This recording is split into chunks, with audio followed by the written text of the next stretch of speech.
Good morning, everyone. This is Sarah with Macon-Bibb IT. We are now testing on Facebook Live. We will be starting in just a few moments.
Okay, we are now live on the website as well, and I'm doing another sound check.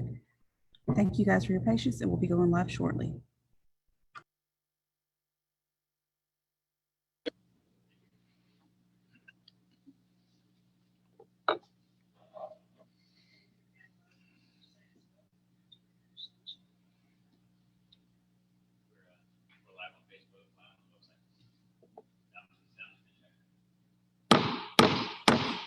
Good morning, ladies and gentlemen, and welcome to the committee meetings of the Macon-Bibb County Commission. I'd like to call to order the Macon-Bibb County committee meetings I'm getting a background echo. Somebody.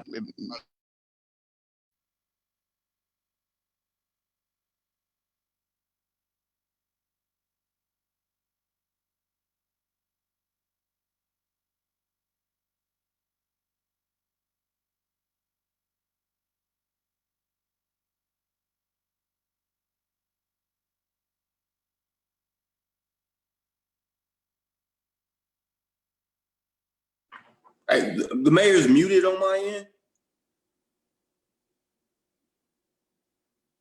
Yeah.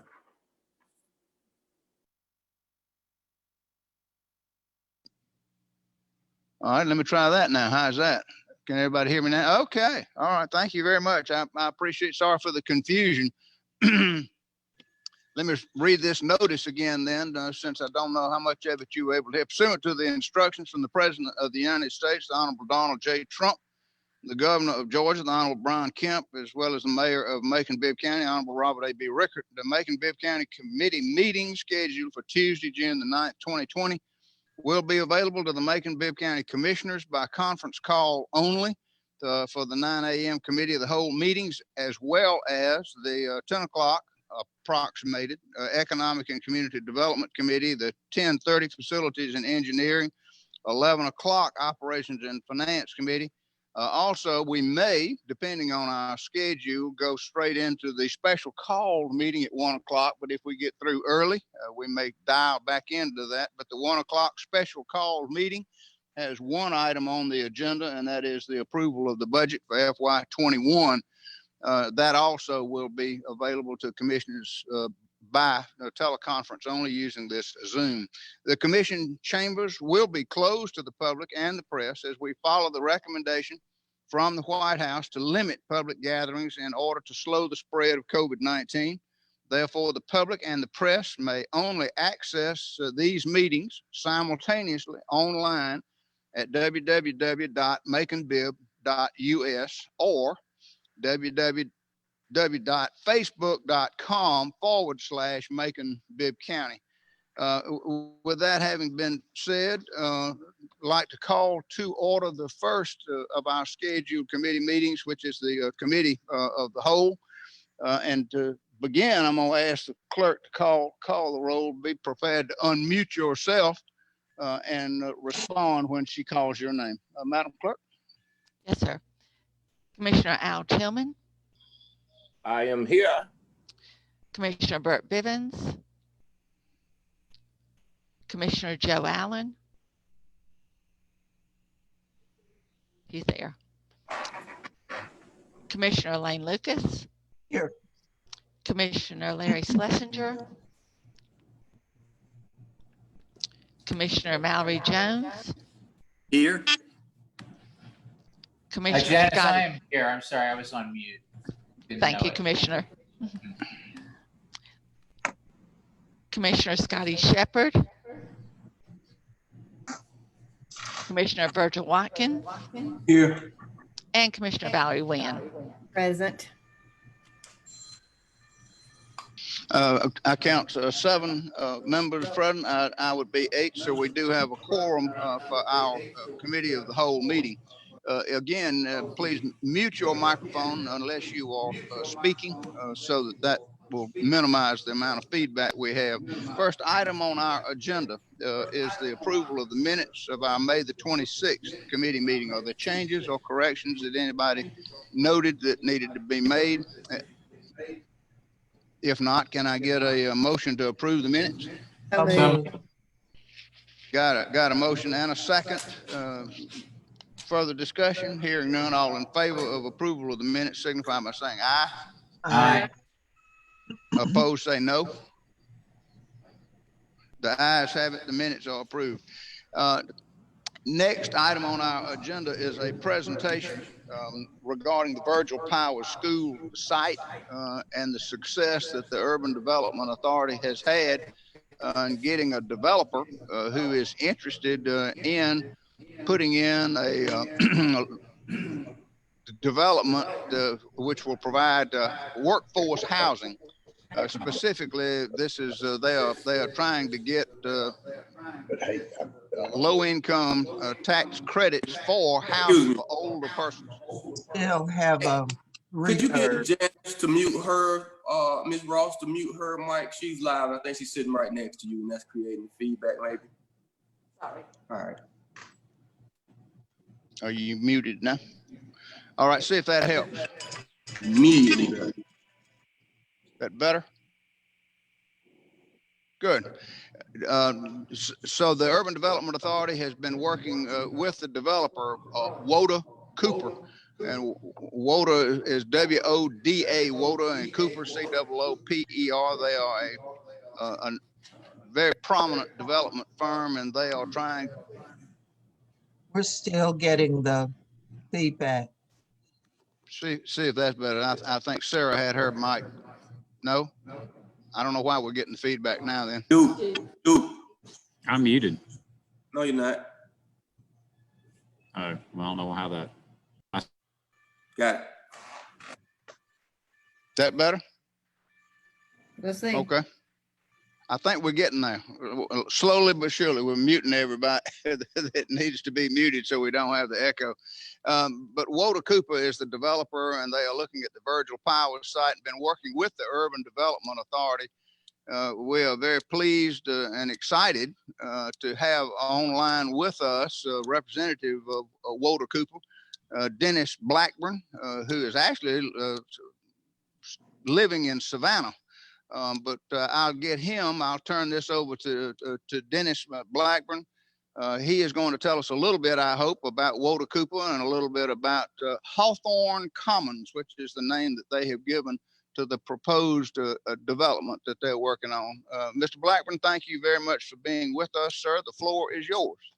Thank you. Thank you very much, Mr. Mayor, and welcome, ladies and gentlemen. I'd love to be present today. It would be a wonderful drive up I-16. It's one of my favorite drives in the whole country, driving up I-16. But it would be nice to be face to face. But in lieu of that, I would like to share just a couple of minutes of your time. I also have my colleague Greg Bayard online, who's a co-developer of ours, and we'd like to sort of introduce ourselves and explain to you what we're trying to do with Hawthorne Commons. And we're not enthusiastic. We're not excited, Mr. Mayor. We're enthusiastic about this opportunity with Hawthorne Commons.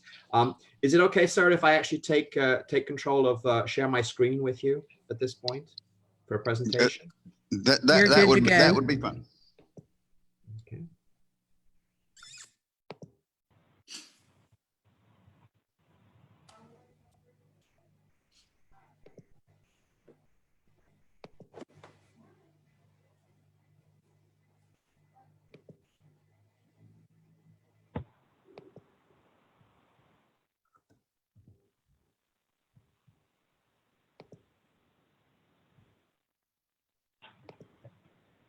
Let me see.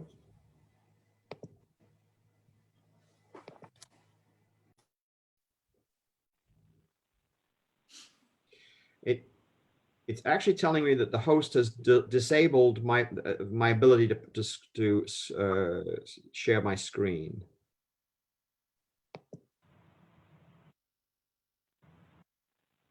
Sarah, is that something that you can Okay, now I'm there.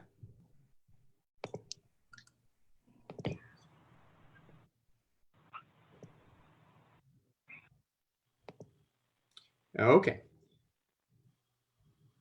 Can you see my screen at this stage? Yes. Sure.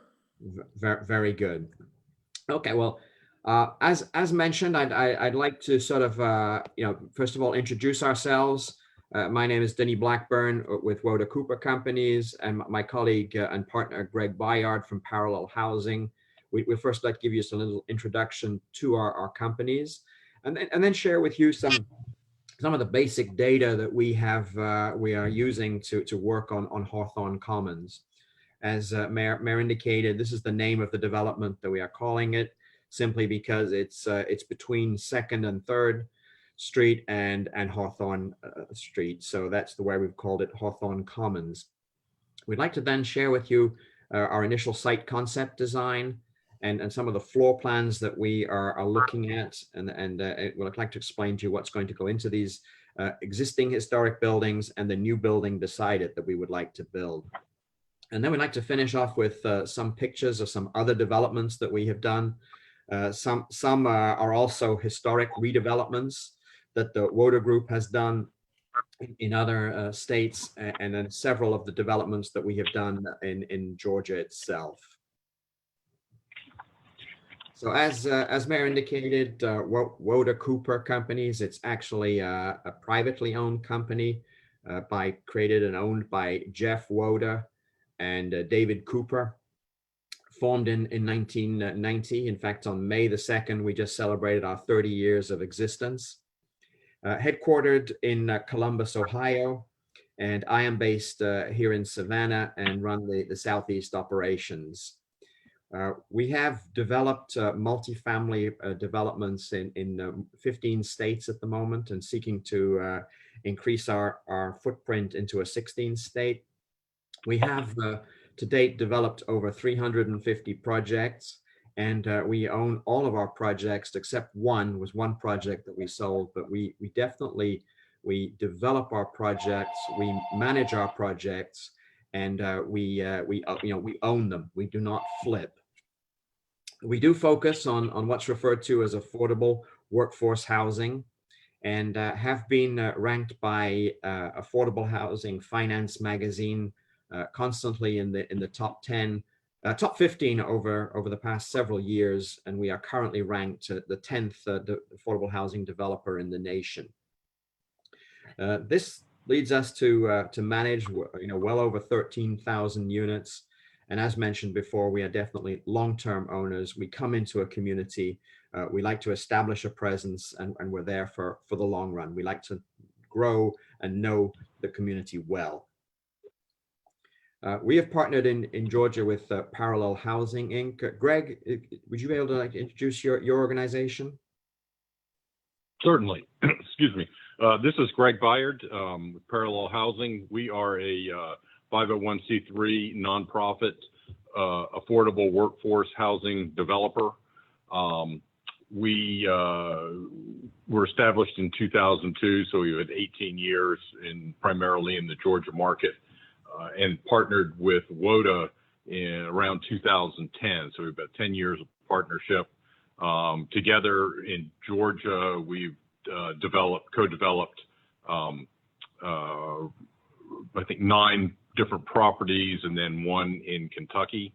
Our focus has historically been on a combination of sustainability as well as community engagement. And on the sustainability, we were early adopters in the sustainability field with the first LEED certified affordable housing developments in the Southeast in Savannah. And that's when we first started partnering with WODA shortly after that. Thanks, Greg. So the Hawthorne Commons, here's some basics. We are going to use the 3 existing historic buildings. There's the Virgil Powers School itself. There is a smaller building adjacent to the Virgil Powers building where the former auditorium was located. And we're also going to use the Fulton Baptist Church on that corner. And essentially, we are going to put in 26 different units into these existing buildings. And we're also going to put in 26 buildings into a new 3-story building with an elevator also on the site. And I'll show you a site plan in just a slide or 2 away. The total site has 2.64 acres. And we are planning to put in 52 residential units in total. This would be 31 1-bedroom units and 21 2-bedroom units. The interior amenities, we would locate them in the new building. This would include a leasing management office. For a property like this, we would have a daily on-site manager, as well as a daily on-site maintenance technician. This size property would call for that. We would also have a multi-family, multi-purpose room that could be used for events by our residents. We'd also have a fitness center on site. We would have what we refer to as a wellness health office. That is where and I'll explain that in a little while, we actually also provide health screenings for our residents on a monthly basis at a very reduced rate. We also would have a laundry room and bathrooms based in in the new building. Outside, we would have a fenced community garden. We'd also have a covered pavilion with tables and grills. And the site, we are currently rezoning the site at the moment. It's currently a mixture zone between PDE and C2. And we are working with Randy Dovton and the zoning department to rezone that to a PDE. And we are proposing to put in 56 off-street parking spaces for this development. Inside the units, as Greg alluded to, we are very focused on the energy efficiency and the sustainability aspect of the developments that we do. Every one of the developments that we have done in the state of Georgia has achieved a LEED for Homes Gold or above, LEED for Homes Gold or Platinum status. So we would have very high efficiency HVAC systems, all Energy Star appliances, include, of course, a range, a refrigerator, dishwasher, microwave. And we also have washer and dryer hookups. We do not provide actual washing machines or dryers because we are providing a laundry room, but every unit will have the actual hookups already available should people prefer to actually have their own washer and dryers in their units. I've mentioned LVT flooring. We're putting that now throughout our developments. It is a really wonderful flooring that gives a very good, clean look and great finish to the actual units themselves. Of course, window blinds and ceiling fans. So again, just a quick overview on the actual number of units. These would be 52 affordable housing tax credit units. This is the program I'm sure you're familiar with. It's financed by the Georgia Department of Community Affairs.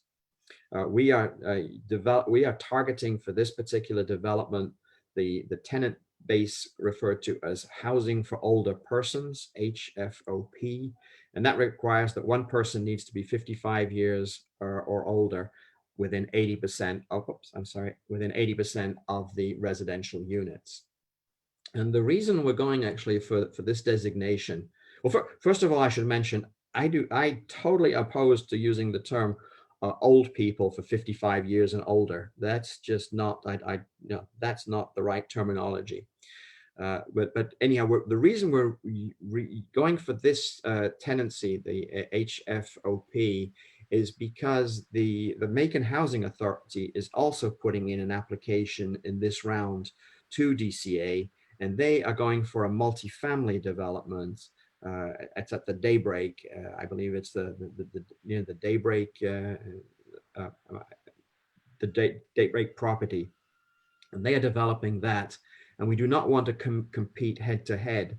By us going in for the HFOP and them going for a multifamily, this gives Macon the opportunity of actually getting two, which are very competitive applications, and could get two actual allocations of credits this year. We will be using the income averaging method. So we will have some units at 50% AMI and some units at 40%. As you can see in the breakdown below, most of our units will actually be at the 60% AMI, but we do have 11 units for a lower category. And you can see that the rents shown there for the 1 and the 2 bedrooms, that's what they are today. Of course, they do move over time based on the designation of the rents. The rents, once they're fixed by HUD, they get changed on a yearly basis. So we did mention that Lead for Homes program. We will, of course, be following this program for this particular development. The benefit of that, of course, is creating a healthier environment for the residents themselves, but also it gives them great savings in the energy consumption. Because we'll have lots of LED lighting, low flow water faucets, and things like that. Also, I want to mention, of course, that this goes without saying that there will be recorded covenants restricted the use of this property to affordable housing over 30 years. That is what the DCA program wants, and it also gives the city, the town, the right amount of security, knowing that we will definitely not be going in and flipping this building. We will be maintaining this building for the next 30 years, definitely, as an affordable housing development. I did mention before, we got this wellness office and programs. We have been doing this now recently, where we actually provide a specific room. We're not providing medical care, but we're definitely providing screenings, and we work with an outside provider on this. We work with eHealth screenings that will come in on a monthly basis and check, blood pressure, do tests, lots of different things that they will do, and help guide the residents into a much healthier living situation. And that is combined with the fact that we will have we will also have a fenced community garden where we're trying to promote healthier eating. And also, Greg, we will be working with the UGA Extension Office, right, to provide healthy eating classes?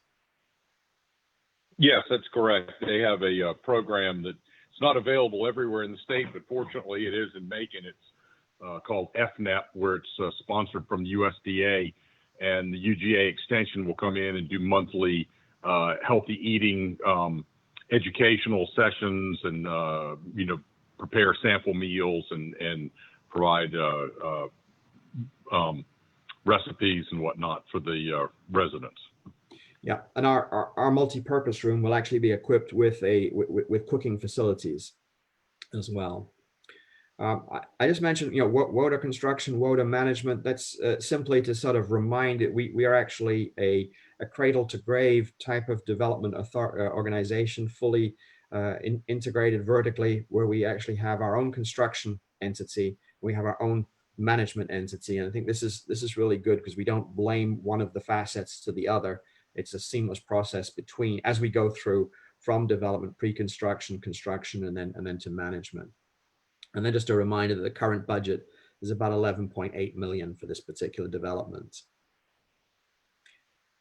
Here is the site. I'm sure you're very familiar with the Virgil Powers School itself. This is where the auxiliary building is, and this is where the church is, small church is on the corner. And this is where we'll be putting the 3-story building. Will go in here. The next slide will show you the current concept plan that we have. 2nd Street here with the new bridge just down here, Hawthorne Street there, and 3rd Street on here. And the way we're doing the development, we will not have any access onto 3rd Street. We're looking at having only access in from Hawthorne, which is quite a large, safe street to come in and out of. And there is one existing entrance that exists there that we'll already keep that goes into an existing parking space. So if this is the site plan. It's a little different it's a little different orientation. Here is 2nd Street. Bridge is down this direction. Again, Hawthorne and 3rd Street. The existing school becomes quite the monumental building in the middle. And then we have the two other smaller buildings down in the existing place. And here is where we will put the 3-story building. And in that 3-story building, we'd keep all the office management and all the amenities we'd put in there. The fenced community garden would be placed here. And you have this is where we would put the actual covered pavilion. With the grills would be at the front here. And of course, we were very fortunate to have all these wonderful trees that would be able to keep and save here and save along here. And again, as mentioned, the main entrances would be here and here. That we had dual entrance to create a nice circular flow around, as you can sort of see, like a triangular sort of courtyard that comes along here in the middle. So you wouldn't, when you're driving past, you wouldn't see a huge amount of parking. The parking is more or less hiding behind the buildings, which is the way people like to develop. I now have a couple of floor plans. I don't want to dwell too much on this. We can gladly come back or share them with you if you'd like to do it. But I just wanted to point out a few things on some of these different slides. This is the school floor plan. And we've got a mixture of 2 and 1 bedrooms. Usually when you take over a school, we've done quite a few different developments of schools. The classrooms don't quite match up and they're not quite in the right position. We were very fortunate for this building. The actual classrooms themselves really came out to be able to be subdivided by using a lot of the existing historic walls already in place. I do want to just highlight this here. We will be putting a small elevator in to make sure that it has accessibility to the 2nd floor residents. We do that for all our senior buildings, or 55 and over. And I guess you can see the 2nd floor is essentially a replica of the 1st floor.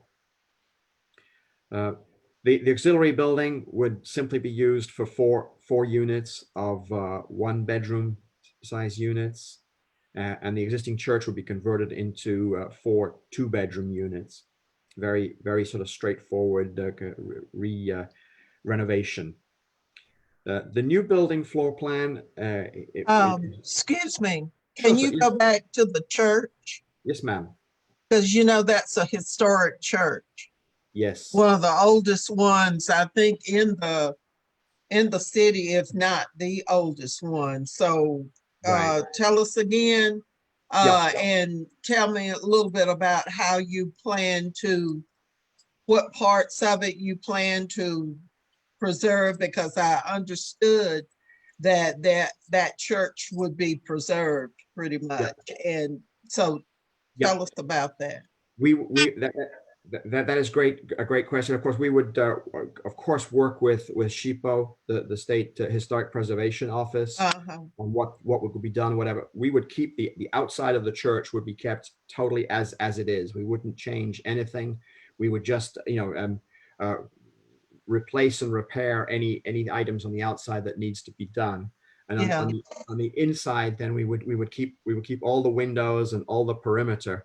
And we would just subdivide the interior of the church into residential units. Okay, that's going to be interesting. What about a historic marker there to kind of, and that would place the whole development on the tour route too Sure. for historic Black churches or historic places in Macon-Bibb.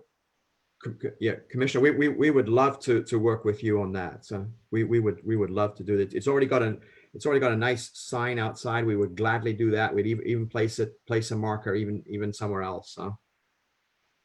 Okay, Maybe I we can just- work with SHPO to get a formal monument. Okay, I just wanted to make sure that that was a part of the plan, because Yeah. we don't need to lose any more. We're No. losing something there, but we don't need to lose all of the history in the community. This is a great development, and I support it 100%. But I have a special interest in that Fulton Baptist Church, since it is an old, a historic Black church. Commissioner Lucas, if we've got obviously the process going through with DCA, we would have lots of time to discuss with you on this, and would love to make sure that we do not upset the community in any shape or form. Yeah, well, that would upset if we can't see that that's Fulton Baptist still, even with the development, that the community will be upset, and they'll be upset today, not later. Correct. So, great project. While you're on that, Yeah, Mr. Blackburn, could I ask a question too, sir? Sure. Yes, ma'am. On the same thing, in the church, I was concerned about what you were going to do to that because it has historic value to the city. Is it two floors? You're going to have 2 floors of units? No, just one Just floor. one floor? Just one floor. Okay, is the church ceilings are higher in there, is that not correct? That is So you're correct. going to maintain that height of the ceilings? Yeah, I think we really would. I mean, those would be very nice units to be in. No, I mean, we'd keep the heights. We would keep the windows. I think we really keep the true nature of the church itself. Huh? You'll obviously have to have new exits and new outlets to each apartment unit, right? So you wouldn't be coming in that front door. Correct. You'd be changing some of the outside. Right. We are looking at a possibility of if you could see my cursor on the maybe making like a sort of like a corridor here. Yeah. Which would enter into the other 2 units here. Okay. That could be nice. And then if we keep that corridor aspect, we may be able to really keep the you'd be able to come in and really see still the roof of the church. Yeah, which that I think would be nice. It would give a real feel. I'm coming into a church, and it still is a church. That would be really nice. I almost wanted to ask why we just couldn't keep it as a church there for that particular development, because it's a great development. But yeah, I guess you're going to get 4 units out of that. But I didn't want to, because you have 4 units, I didn't want to see you busting holes in the side of the wall for doorways to those 4 units. Right. So the hallway down the middle might be a better option. Right. No, exactly. Don't want any doorways or anything to come down the middle type of thing, and then you can also, yeah. I think that it's not just 4 units, ma'am. It's also gives us, because we're redeveloping a historic property. It enables, if we can, as long as we develop 26 units in the historic properties, we can develop 26 units in the new construction. So if we were to take these 4 units away and not touch the church, we'd have to take 4 units away from the other development for the new construction. So the development, instead of being 52, would end up being 44, which would be, you would actually lose 8 units in total. Okay, thank you. Yeah. But we are very conscious, and we know that SHPO will also want to have lots of say in what we do, and we're already looking at the inside walls and to what needs to be done. I mean, some of them needs repair, but we will. And again, we've got lots of time to do this. But I do appreciate what both of you are saying, Commissioner Wynn and Lucas, and I know we'll start this process, and maybe sooner rather than later, with the community, if that's okay with you. Good. Go ahead, Dennis. We've got a couple of action items that we need to get to on this development. Okay. So go ahead, sir. I will accelerate it. I understand very quickly. This is just the sort of the new building, just to sort of say we have the wellness center. We have our community room, and then as you go up each we go up. We've got on the top floor we've got the fitness room. Every floor has a different same configuration but different amenities. I'll just finish off then, Mayor, with, if you just allow me just to show just a couple of pictures of some of the historic renovations that we have done, WODA has done over the the past existence of its life, but these are some of the more recent ones we've done on historic schools. This was in Michigan, and you can see how when you renovate these historic places, you can sometimes come up with some great corridors. The corridors are always a lot larger than you get in any of the newer versions of residential development. This is another school in Ohio. Again, the corridors are great, and just an example of one of the kitchens that are done. Sometimes the actual units themselves are also adapted to the existing location. This is another one in Michigan. This is another one in Michigan. We had lots of schools in Michigan. This was one which actually had a development like this, where the existing building was totally redone up to the historic standards, and then there's a total new building like what we're trying to do now next to it. Just want to show you some other types of developments. This was one in Columbus, Ohio, that was actually ended up being a passive house, very sustainably oriented. And these are just some of the floors I wanted to show you. These are the LVT flooring that people are doing now. We really enjoy putting those floorings in. I just finished with a couple of pictures of some of the ones that Greg and I have developed together in Georgia. I think the purpose of just running through this is to show that we don't have a cookie cutter, one size fits all. Everything is adapted to the actual location of the property itself, so that it fits in the community. This is a sustainable Fellwood in Savannah, senior housing development, and next to it we had a multi-family development. And you can see with this that the style is very much coastal. You can see the blankets at the top that gives it a sort of a Tybee Island feel to it, and the colors are much more coastal pastel than you may see in other places. Some of the interior pictures. Another townhome development that we did in Pooler, Georgia, together. Some of the interiors. That's a typical gazebo that we would do with the covered pavilion with the grills and tables. This is one we did in Madison, Georgia. This was in the historic district in Madison. We worked quite closely with the city of Madison to do that development. And we're actually working on another development with them at the moment. We're going to start construction this year. There we created the sort of the historic look that they wanted to see. They wanted to have a lot of yellow brick in their buildings. I think this is the last one I've got. This is one in downtown Atlanta, or in East Point, one of the suburbs of Atlanta. This is a much more of an urban feel to it, right up against the street. And some of the interior pictures on that. Okay, Mayor, that's it. I use my time, as they would say, but I probably got Well, no, this is great, Dennis, and thank you very much for that. And I am as enthusiastic as you are about the potential. We obviously all want this to happen, but all of this is contingent on Walter Cooper being able to get the low-income historic tax credits allocation from DCA. The current application deadline, I think, may be June the 17th. Dennis, is that right? All right. Well, he's muted, but he's nodding his head. So I think the 17th, right? The 17th is the deadline for submitting this application. And what we're trying to do today is two things. Number one, we're trying. I want to commend Walter Cooper, because the development agreement that we have with the Urban Development Authority indicated that we wanted to try to preserve the church, and specifically it gave the developer the opportunity to relocate the church, to move it, or to remodel it as a meeting room or community center. Walter wanted to come to the commission and ask for permission to use it as residential rather than meeting room or community space. And put the residential units in. So that's the first item of business, to agree to an amendment with the Urban Development Authority to say that the church building can be historically preserved, but divided into 4 residential units. The second and third items of business are to lend money through the revolving loan fund and home funds to strengthen their application. And Dennis, you may want to unmute yourself and say, what's the deal? Or maybe perhaps Michael can chime in as well.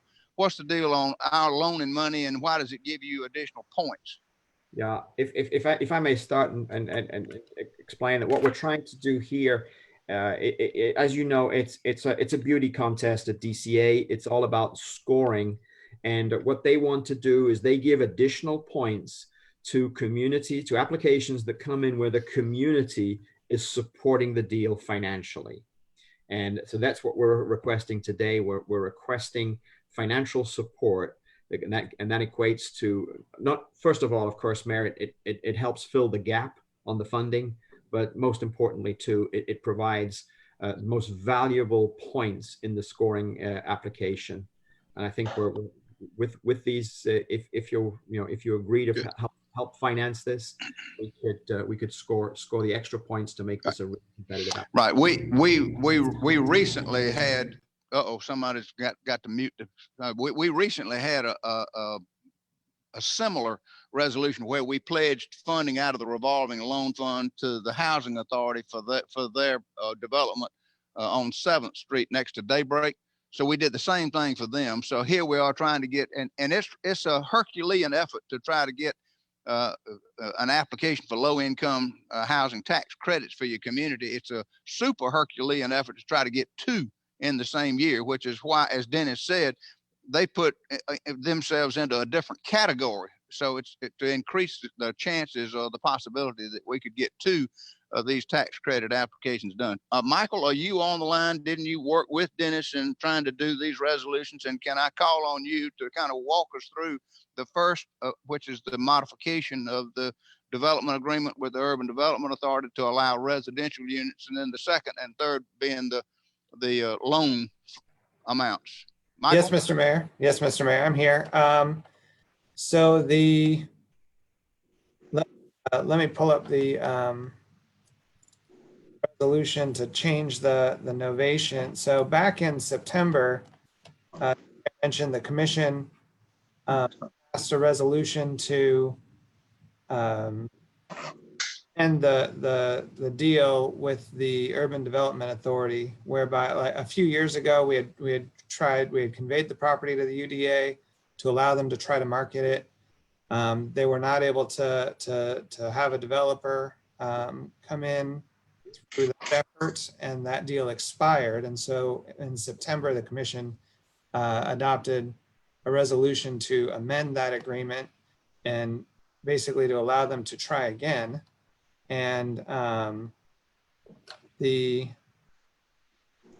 can pull up the relevant language on the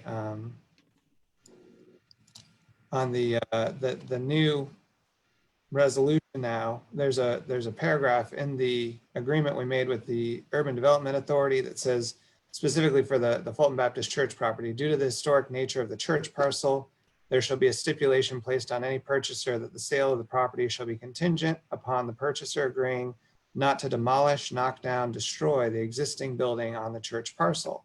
However, any purchaser shall have the option to relocate the intact building to another location or to remodel or renovate the interior of the building. And this is the part that we're changing right now. In the current agreement that we have with the UDA, it says to adapt it to another use as a meeting hall or community center. And this just adds the next few words here, or affordable housing residential units. And so by adding those words, basically the commission is indicating to Woda Cooper that it approves of this use of Fulton Baptist Church property. And that's all that this resolution does. There are 2 other resolutions, one for the revolving loan fund that I worked on with Alex Morrison. I believe he's on the call, and he can speak to that. And the others for home funds that I worked on with Wanzina Jackson. I see she's also on the call. So they know more about the details of those programs than I do. I would defer to them. If I may. I was curious, you mentioned, I understand it's a 52 unit project, and the end the units will be worth between 400 to 575 a month in rent. And I guess the total project is $11.8 million. What was the Walter Cooper's expected equity or cash investment? The equity on these projects we put in is we would probably put in about maybe 5%.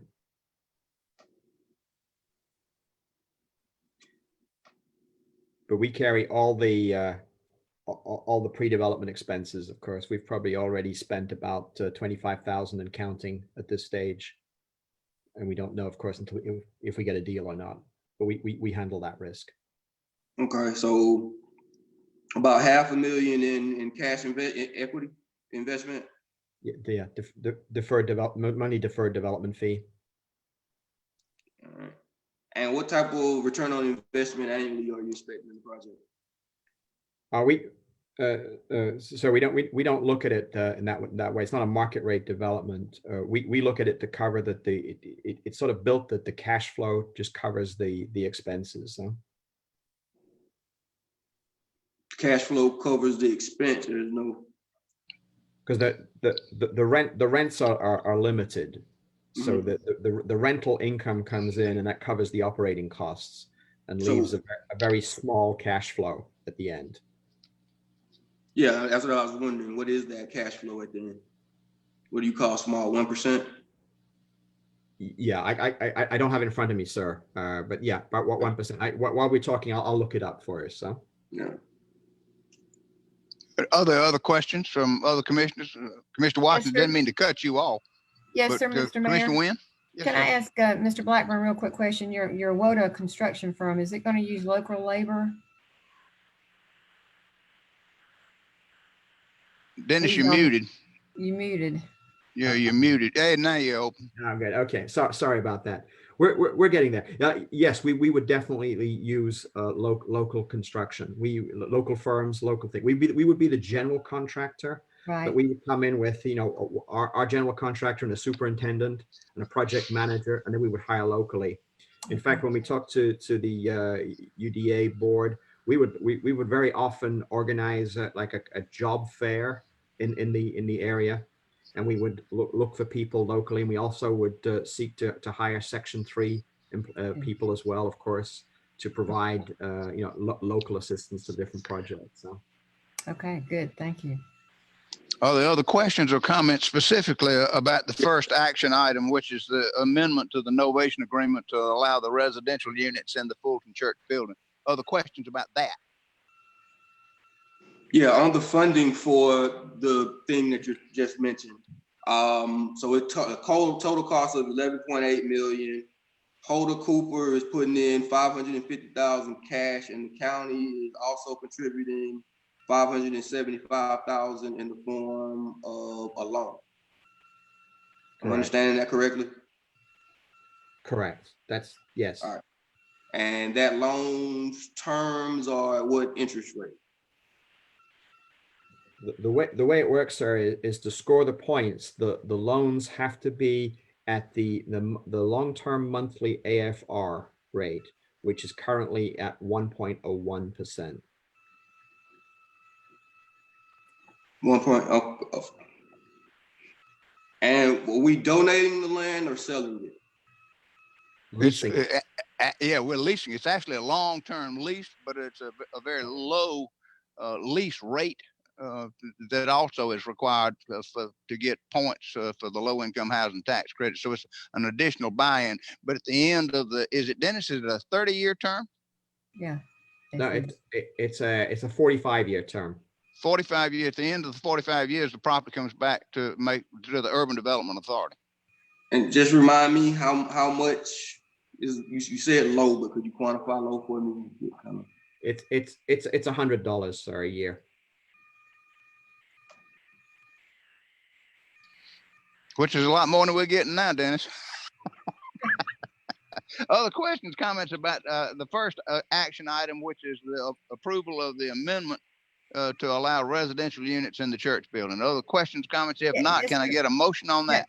Can I just ask a question about that amendment? Commissioner Bivens has had his hand up a long time. Oh, I'm so sorry. And Janice even said so. I can't see him. He's muted too. Okay, Commissioner Bivens, I'm sorry, you did indicate to Janice, so let me get you to unmute yourself if you can, and go ahead and ask your question, sir. Okay, it has to do with the amendment. I Yeah. really like the idea of the meeting space or community center. I like that, the idea of that being the church seems ideal. What's better than that that's going to be in this project? On the residential. Right, Yeah, Well, I hear That- about the residential. I know. right. Can I ask a question that follows his on this amendment? Because Sure you can. Sure. I like the idea of it being a community center in that church rather than residential. You're going to put a community area in one of the other buildings, is that right? Well, let me get to Commissioner Bivens, and then we'll come back to you, Commissioner Wynn. Same question, but very. Commissioner Bivens, was that your question about whether it's the community center or the meeting hall or residential? Is that your question? I like the idea of it being in the church. I do And, too. but if not, is there something better? But one of the main things about the church, though, is, as has been mentioned, the historic nature. A community center would make it easier to retain its historic nature than making it as an apartment. Well, I think, and Denny, go back and explain again how you get credit for units in historic structures that allows you to then get additional units in the new construction. Right. We get 2 points for converting, historic properties into residential units. And we can use, if we have 50% of the units in the historic properties, we can have 50% in new construction. So if we were not to use this as residential, the project would go from 52 units to 44 units, because we'd lose those 4 units in the church, and we would have to reduce the actual 3 building development by also 4 units. If I may, how would that impact your ROI? Have you been able to find what currently you anticipated returning, and how would reducing from 52 to 44 impact you? Obviously, you get the credits based on the number of units that you're actually requesting and the total development costs. So I'd have to rerun the numbers, sir, on 44 units. So have to see if it's feasible. All right. Well, number one, and Commissioner Wynn, to your point. Yes. Right. I like the idea, like Commissioner Bivens is having that as a community center. That'd seem to be the most appropriate use of that church and its historic value. I know what Mr. Blackburn's saying about the units, the number of units. Is there anywhere we can put 4 more units in the historic building to add so that he can have his extra units in the new building? No, we're maxed out on the existing other buildings. So. How long will it take you to rerun your numbers? What could we do a compromise, for instance, like having a community in the church and some residential in the church? Yeah, that would work. That's why I asked you if it's 1-story, 2-story. I'd like to see the 1-story part still be a church or community center, and the upstairs be residential. Well, there is no upstairs. I know that. That's why I asked to begin with. Yeah. Well, my thought is that they've got limited time before this application has to be submitted. We're down actually to June the 17th being the deadline for the submission, and they've been through planning and zoning. They've been through all this, that, or the other. So to make changes at this point, I think would be very difficult for them to do. Well, hold on. Then I'll call on you. The idea is that we've been seeking a developer that would retain the exterior of the church building as a historic church building and find a use. I would say that a community center inside it could bring on a separate set of issues and problems with alcoholic beverages or this or that or the other that some people would find to be difficult. But I hope that we'll approve this modification and allow it to be used as residential, and then work with Walter Cooper if they get the low income housing tax credits. Because if they don't get this, nothing's gonna happen. if they don't get the low income housing tax credit. So I would say that let's try to help them get the low income housing tax credits and then work with them as we go through about the historic nature of the church. Commissioner Lucas. Thank you. First of all, I think it's a great project. I did ask earlier about the church. I'm very, very concerned that since we lost Tremont Temple, which was a historic Black church, we don't need to lose any more historic facilities, Black or white. And so I think that the community is gonna have a problem with the church being residential. I think the community center would be a much, much better offering than making it residential. I just think that since there's been some community input already about our changing Central City Park and renaming that, and folks are saying that we didn't give proper time for input and stuff. And on this, I think we're gonna end up with that same kind of concern being expressed, that because we're just hearing about it. Yeah. And so the public's gonna say, well, y'all are making these decisions and we don't have any kind of input, it's our property. The other thing is, I did not realize that we were just actually giving this property away. And that's basically what we're doing. If we're getting $100, there's no purchase amount. Is that correct? There's It's no a lease, right? amount being paid to us for the property. And I know you say we're not getting anything now, but that's beside the point. The point that we're going to be faced with is that this is a taxpayer owned property and we're not getting anything but $100. I know we're getting senior housing, which is a big plus for me, but I think we're going to end up with a real serious situation where the public will say that they didn't have a chance to say anything about their property. And it is their property. We're just here making the decisions on their behalf. So I have a little bit of a concern, especially since I see that we're not even selling the property. We're leasing it and getting only $100.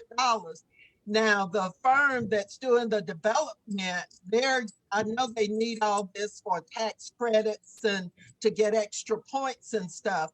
But in addition to the rent that the tenants will be paying, you will also receive a supplement, will you not, for each one of these units? No, no, ma'am. This is not Section 8. There is no vouchers. There's no supplement coming in. The tenants, residents pay rent. What we receive is we receive the tax credits and we sell those tax credits. There are federal tax credits and state tax credits, and that becomes the equity in the deal. Okay, so actually you're building your equity is being built, and we're actually getting $100. What is $100 a month? What was it? $100 a year? Yes, ma'am. $100 Okay. a month. Boy, 100. Is it a year or a month? A year. I'm kind of hesitant to vote yes on this because I think we're going to be hit with this idea that the public has not had input into it, and we don't need to step into that trap again, that landmine again. I know that there's the deadline and all of this, and I want to vote for it because I know we need the senior housing. But I think we're going to be hit with some problems with the public not having input. Commissioner Lucas, I hope you'll support this. I really do. At this point, to try to get the application in and get the tax credits. And I think Dennis has indicated that they would certainly work with you as far as historical preservation of the exterior of the church building and trying to work through that center corridor so that people would see the vaulted ceiling and all. But if we don't get the tax credits, then we've got nothing. We've got an empty school building and a church building that we own already, but are leasing to the congregation on a temporary month-to-month basis, as I understand it. There's And I someone think using the church currently? Say again, Commissioner I say Watkins. someone is using it for church on a month-to-month basis? That's my understanding. Oh, how much do they pay now? That's free? We offer that service free? Michael, did we ever determine whether or not there was an actual lease in existence with the Fulton Baptist Church? I'm going to defer to Alex on that one. I don't know the answer. Alex, do you know? No, they are not paying for the use of that space. But they are. But they are using it. Yes. Virgil, does that answer your question? Yeah, but it leads to another one. Well, something. So for the 5% down on this deal, is Holder using cash money out of a Holder account, or are we creating? When are we syndicating tax credits and using those sums? We are using syndicated tax credits. That's so the main actual cash in the deal of like how much is Holder into this $11.8 million deal for? I'm not outside. Is there a cash? Are you doing this with any cash investment? No, very little, sir. Our cash in is not taking up the development fee to begin with, deferred development fee. Could you elaborate on that a bit for me? Maybe that'll help me. Yeah, the way that we get as a developer, the way we get paid is we get a development fee that DCA allows us to take, and then to finance this, we defer taking that, and we only take that once the property starts to generate enough cash over the years to pay that back, and that's usually about 5% of the deal.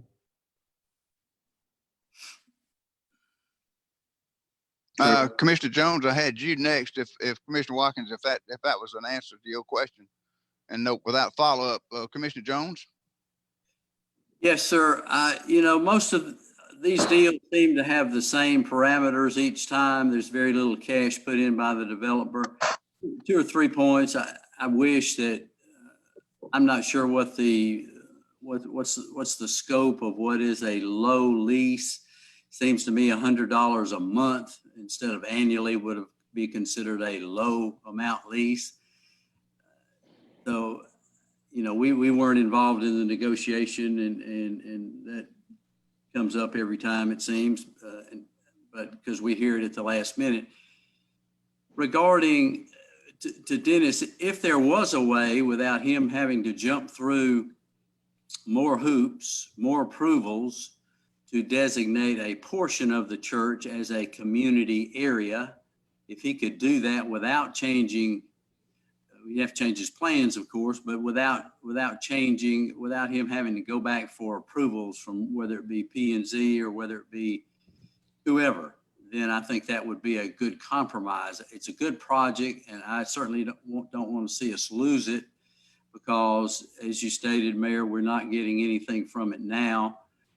I was not aware that people are having a service in there. It seems like there's some liability issues there. If someone's in there and they're not paying any rent, or they're using it, and in fact, we Macon-Bibb County own it.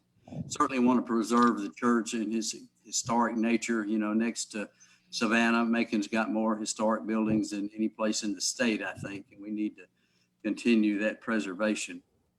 So that would be my question to Dennis. Are you able to, you mentioned it yourself, are you able to, okay, we will designate a portion of that.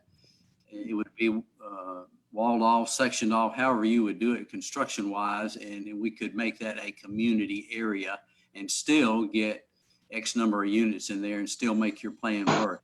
Is that a possibility? If I'm allowed to answer, Commissioner Jones, I think the message is very loud and clear. As soon as this call is finished, we'll be working on what we could do with that church. If we could build to begin with, you'd come in and you'd have a community, and maybe we had two residential units off the back, for instance, something like that would enable us to have a project that we'd only lose 4 units. So we'd go from 52 to 48, which may still work for sharing our common. To me, that would be a good compromise if it in fact is feasible for you and your company. We certainly want the project. I certainly want the project. And I know you're in a time limit, but the other thing that I'm just thinking out loud, and my colleague and partner Greg will probably kill me after this, but I mean, one other thing, because of the height of the building, I'm even wondering if we couldn't create the residential on the first floor, a little bit like you were saying, Commissioner Wynn, and then go make a total community room up at the top, under the roofing of the actual church itself. Or flip it the other way, do the residential on the top and the community center on the bottom where they could enter straight in there. Let's do this. Let me go back to the issue on the floor. The resolution is to add all residential units to the existing description of community center, meeting room, community center, or residential units. So that gives them some flexibility rather than trying to hammer out these specifics at this point. What I need is a motion, if I can get it in a second, on the resolution to add the residential units. And I understand there's Commissioner Bivens trying to get on again. Commissioner Bivens, let me call on you, sir. I don't mean to cut you out. I just don't see you. Okay. You mentioned if community center, there could be drinking, but if there are apartments that people can drink, they still drink in the church. You could have rules whereby people don't drink in a community center if that's going to be an issue. But I still think the church would better serve as a community center or meeting space. Thank you, Commissioner. Is there further discussion? But I would love to get a motion and second if I could. Yes, Mr. Mayor. Commissioner Jones? Yes, sir. So, and I'm not looking at it on the screen now. So it read a meeting, it read residential and a meeting area. Is that what, did it read that way? Can we see it on the screen again? Michael? All right, Michael, pull it back up if you can. Meeting hall, community center, or affordable house residential units. Right here. Well, if we add the word and replace the or with and, then I think that would take care of it, would it not? I think if you have or, then you're allowing it to serve all three: meeting hall, community center, or affordable housing residential units. No, or makes it choices. So where you can have one or the other and you still meet the criteria of the agreement. Well, no, and would mean that you've got to use it as all. Use it as meeting hall, community center, and affordable housing units. So I think the or is the alternative, but the more important thing is to work with Walter Cooper as if they get the housing tax credits, for Pete's sake, to come up with something that we all can kind of support. I hear you. I think you had a motion by Commissioner Schlesinger. I believe I'll second it. Motion by Schlesinger, is that right? Yes, sir. Okay, motion by Schlesinger, second by Jones. So I got a motion and a second now. Commissioner Lucas, are you trying to get back on? What was that motion? I'm sorry, I was off when the motion was. What was the motion? It was to pass the resolution that adds these 3-4 words or affordable housing residential units to the description in the novation agreement with the Urban Development Authority. Okay, and that encompasses what we've been discussing as far as. Yes. Okay. All right. But I want to make that our vote contingent upon a public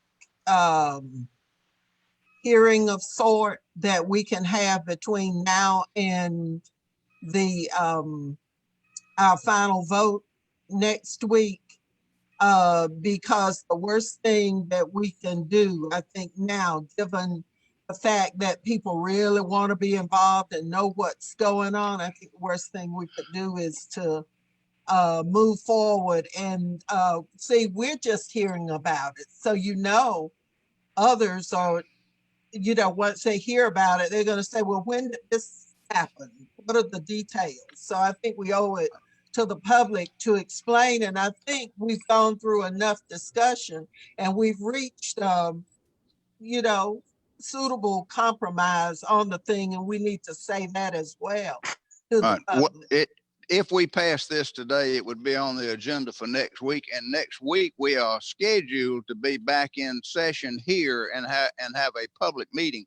So the public could attend and could obviously make comments on an agenda item at that point. We are going to be back. I don't know whether I'm. Well, and we're trying to make arrangements for those commissioners who feel the need to stay away still to be able to call in. We're trying to make those arrangements, but yes, we are contemplating next week being a public meeting. Is there further discussion? Got a motion and second to recommend a passage of this resolution. Is there further discussion? Hearing none, all in favor of the resolution signify by saying aye. Aye. Opposed, say no. No. Got Watkins and Bivens, is that right? Right. Okay. So that should give me 6-2.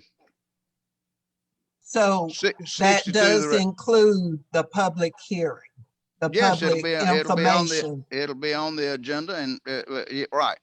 Can we have that prior to our pre-commission? I think it's just that important. I'll see if we can't do that. I'll see if we can't do that. All right. The next two items now are the financial support to try to strengthen the application for Walter Cooper to do this. Approve. Second. Got a motion by Lucas and a second by Wynn to approve both. I'm assuming both the resolution to lend the $149,073.60 out of the revolving loan fund, which is the disaster recovery money that's been recycled again, and $426,000 from home funds. Is that right, Commissioner Lucas? I mean, we're doing. Well, are you doing both, or you just want to make the motion to approve just the revolving loan fund portion? Just one at a time. Okay, then we've got the motion then for the revolving loan fund, $149,000. Do I still have a second to that? Yes, you do for me. Okay, got a second by Wynn. Further discussion? The repayment on that. Right. What's the repayment on it?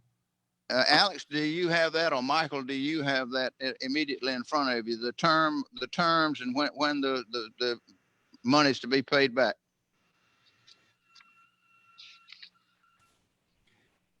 It's a 10-year note at the 1.01%.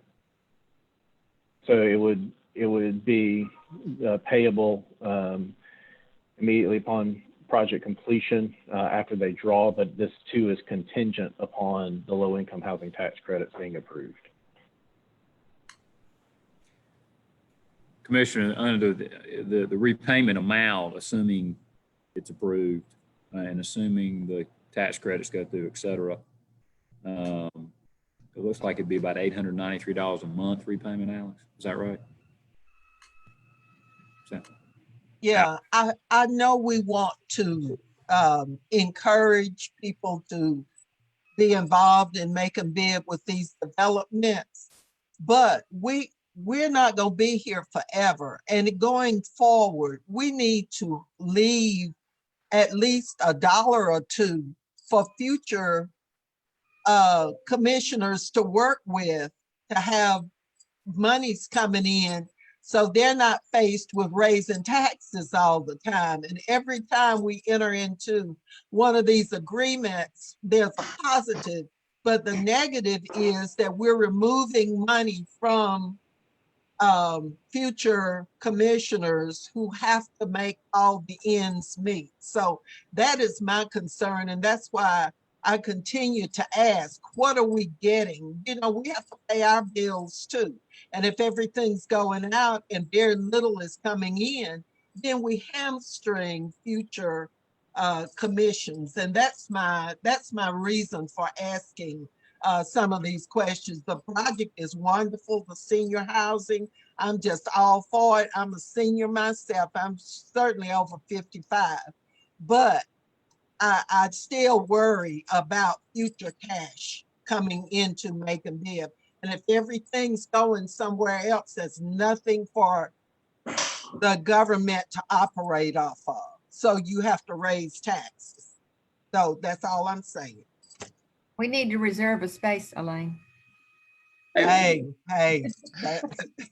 Remind me again how much is remaining in the revolving loan after this deal? Zero, I think. Alex, we just took approximately $1 million last year and loaned it to the Macon Housing Authority for Tyndall Fields.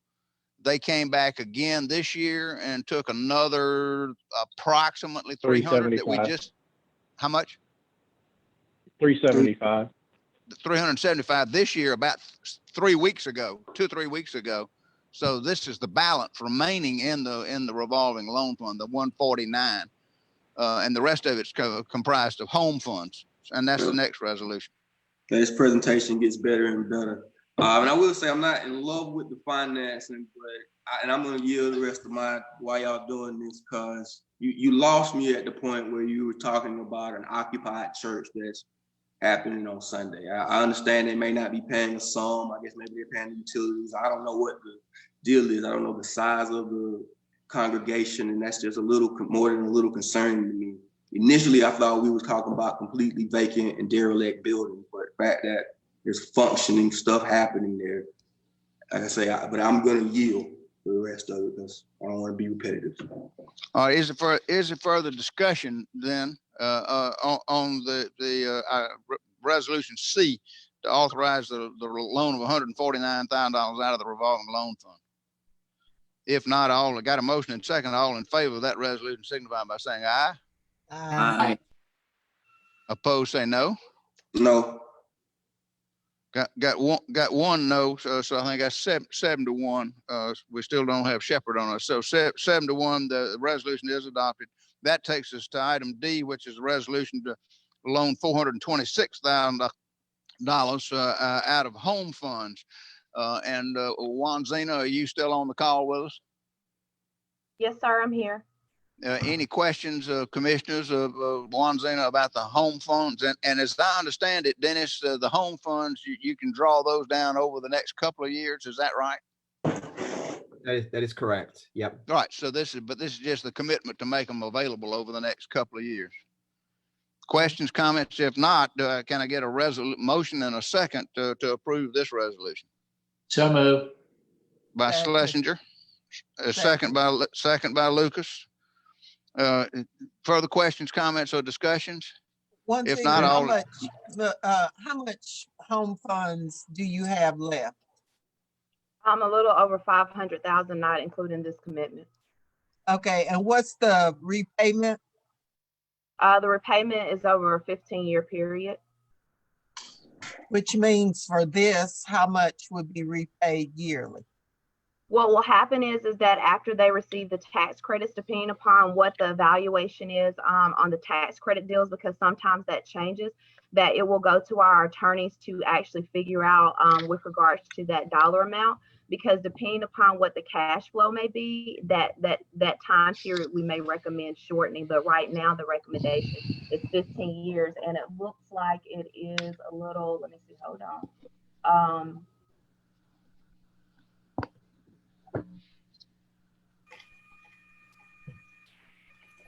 And it will still be at the DCA 1.01% rate that we would actually receive on that particular amount as far as that repayment over the 15-year period. Yeah, So that may change depending upon what the actual end result is if it's approved by DCA, because those regulations are what we go by as what the final is that DCA actually requires. Okay, bottom line is we're gonna get senior housing, and there's a waiting list for senior housing in the community. So that's outweighing my reservations on this. And I do have some reservations. But people gotta make money, and we need the senior housing. Right. And I would say, Commissioner Lucas, I agree with you, but this isn't just senior housing. This is really nice senior housing. I think this project is really going to be great. So is there further discussion about item D? You got a motion and second to commit to $426,000 of home funds to support this project. If not, all in favor of the resolution signify by saying aye. Aye. Opposed, say no. No. Got one no, Commissioner Watkins again, but the item is adopted. Thank you, Dennis, very much. We appreciate your being on the phone with us, and you're welcome to stay on. We've got a few more items to go, but they don't pertain to you, sir. So if you want to drop off, you can, and we look forward to working with you and hearing from you over the next week or so. Well, first of all, I appreciate everybody, and the message received was very loud and clear. I appreciate the feedback was given. We've got some design issues to go and look at now to see what we can do, to see how we can amend this, and we will definitely come back to you as soon as possible, and definitely before is it the next week? Is that the next meeting? Correct. We'll definitely have that before next meeting. Okay? Wonderful. Thank you very much, Dennis. All right. The next three items, Bob Brown has been waiting patiently. It looks like he's getting up now. I see him getting up off the floor. I think he was taking a nap. We have been talking about a plan to improve security at Government Center. And Bob came and made a presentation about the concept of a new entrance off of the Poplar Street side, but at ground level rather than the elevated level. So it would be ADA accessible and come past a security post there. As well as the back of the building there. So there are three different resolutions for us to consider today to turn Bob loose to see what he can do to come up with adaptive reuse of the old fire station building behind us and incorporating that into, as well as the Detective Bureau. Well, Bob, let me turn this over to you, please, sir, and get you to talk to us about first item A, which is the an ordinance to approve and authorize the appropriation of up to $79,000 from 2018 SPLOST revenues, CY 2020 public safety other line item to provide funding for security upgrade design and space utilization study for Government Center. And then we'll go to the other two as well. Can we send this to the right committee? Can this go to public safety where it should be? Well, wait a minute. I thought operations and finance, economic and community development, and facilities and engineering all had a stake in this. It's public safety. Well, I don't understand why things don't go to committee, the appropriate committees. We have them. I do the best I can. So you just want the sexy topics in your committee, and you just take everything and put it in your committee, and that's wrong. That's a new one, the sexy topics. The one involving money. I put it in. All right, Bob, with that entree, you floor is yours, sir. I'm happy to be at the sexy part. Well, Mr. Mayor. Yes, sir. Commissioner Bibbins? Right. I'd like to make one comment, though. Some time ago, I called myself turning in a resolution so that we do the committee of the whole the way we did it at the county. And that is that when items came up that didn't need to wait, the board voted to do it on the committee of the whole right then, or they go to the appropriate committee. And I never saw that, so I don't know what happened to it. Me either, Commissioner Bibbins, but like I say, y'all ain't got but about 6 months left to put up with me, and then maybe you can get the next mayor to do something a little bit different. But let's go on with Bob Brown. You to stay. You're kind. All right, Bob, the floor is yours. So we met sometime previously and talked about some concepts for security. And I think what we would do at this point is develop a concept just a little bit further to come back and present to y'all before we carry it to a full design. Okay, that's maybe enough about that one. Does everybody remember the kind of the concept that I tried to describe? That Bob talked about a vestibule on the ground floor coming into the building, and then down a ramp past a security station. Then you'd have access to the elevator and all from there, from the ground floor. So that's what he would be trying to, design and come back to us with this more complete conceptual idea. Is that right, Bob? A more Yes. complete concept Yeah, for security. We haven't actually presented we've discussed a scheme, but no one has actually seen a plan of it. I've done some rough sketches, but I think it would be wise to allow the commission to see some actual design work on paper. Right. And not to leapfrog this, but item B is a resolution authorizing the mayor to approve professional services agreement with Britton Thompson Bray Brown BTBB Incorporated for space utilization study and analysis by Macon-Bibb Government Center, first floor detective bureau space in the amount of $9,000 plus expenses not to exceed a total compensation of $11,000 to be paid out of 2018 SPLOST public safety other. And then line C, or item C, is a resolution authorizing the contract with BTBB to improve security at the Macon-Bibb first floor detective bureau space, guaranteed a price of $68,000. So this is the fire station and the detective space behind it, so that we can have some room back there and adaptive reuse of that space. So these are the three, but we presented them in case you wanted to adopt one, not the other kind of thing. Right, Bob? Yes. Questions, comments, or concerns from anyone other than which committee's got it? Yes. Commissioner Wynn? That's an important Yeah, question. When I read these three, I was a little bit confused about what we were doing here, because they look like similar or related or overlapping or whatever. So we're looking at three different things. We can approve one of the three. I mean, one's $11,000, one's $68,000, one's something else. Right. The item A, and Bob, you correct me if I'm wrong, but item A is strictly the front of the government center building. And I would say it would be the part of government center building between the First Street entrance and the front of the building.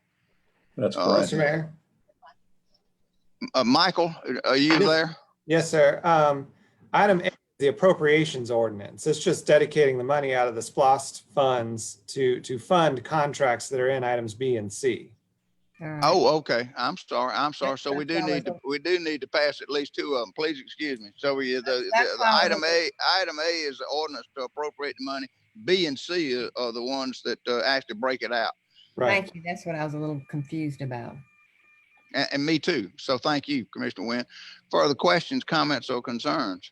Have we had this before? Ma'am? Excuse me, Commissioner Bivens. It seems like we've had all of this stuff done before. We have not. We had the discussion by Bob Brown about the concept. And so this is actually bringing him back to do that. We've also had a discussion about the vacant space in the back. And there was an effort to say, do you want Bob to, and it got voted down, is my recollection. Yeah, it was. Because at the time, everybody was talking about a bridge to the parking deck, and now it doesn't look like we're going to have talking about the bridge. Yeah, right. Okay, but now it doesn't look like we're going to have a parking deck either. So, right. But right now, it doesn't look that way. But but this is, what do you want to do with the old fire station that is now vacant? What do you want to do with the detective bureau, which is now vacant? Can it be adaptively reused and put other things in it? But don't we have some things that are more pressing than these? I mean, where are these coming from? I mean, it's like we're just finding stuff to use No. money for when, I mean, we gotta live beyond right now. Why are we? We do, but one of the concerns that has been expressed by members of the commission is security in this building. And what do you want to do about security? Employees ask us, so we're constantly being asked about security in the building. And so Bob was trying to design something.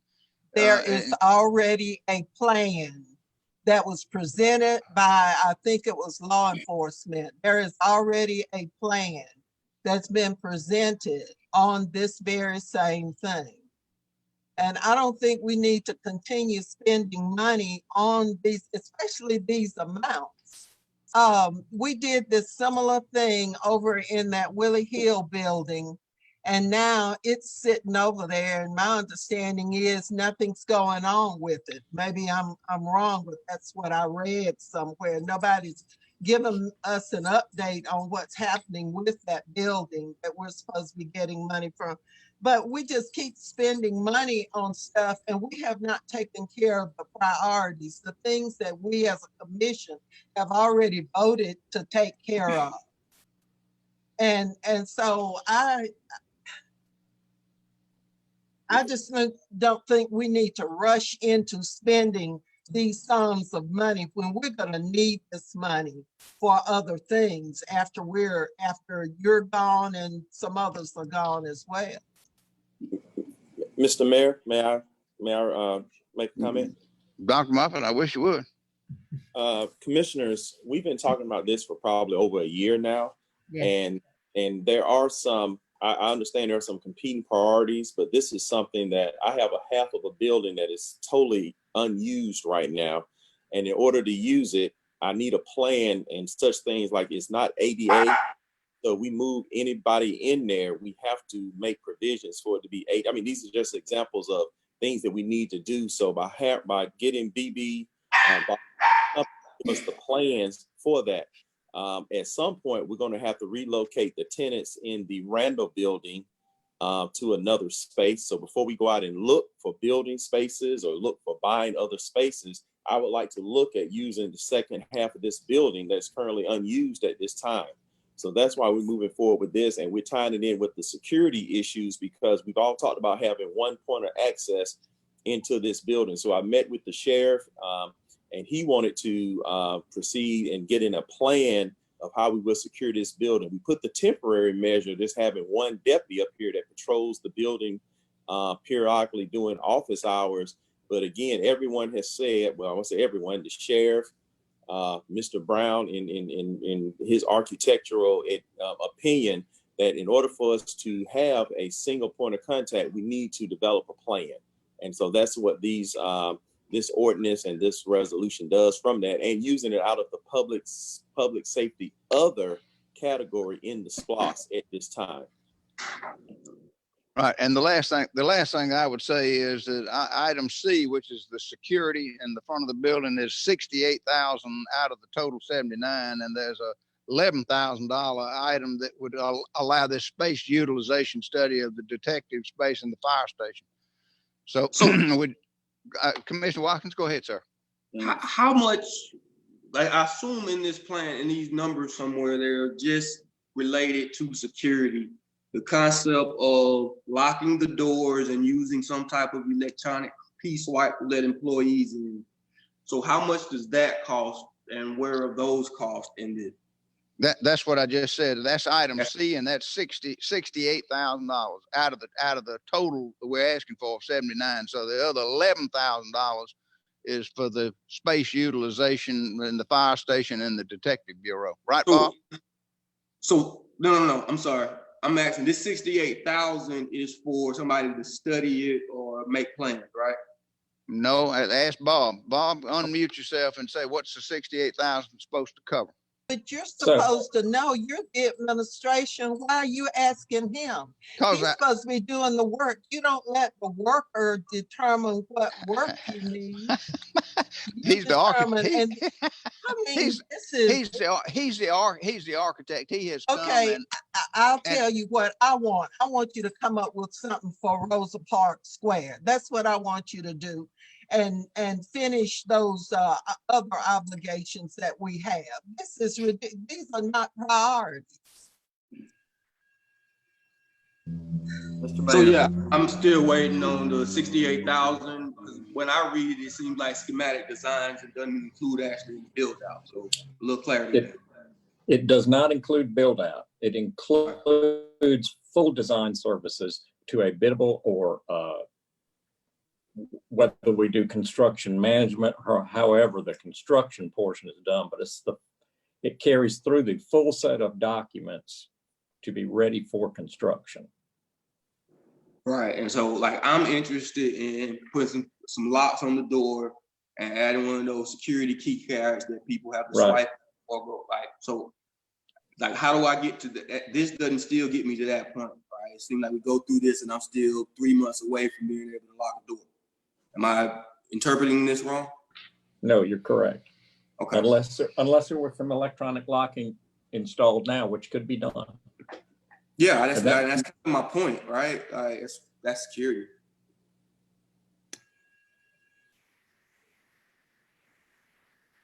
Commissioner. And I yield. Mayor. Commissioner Jones.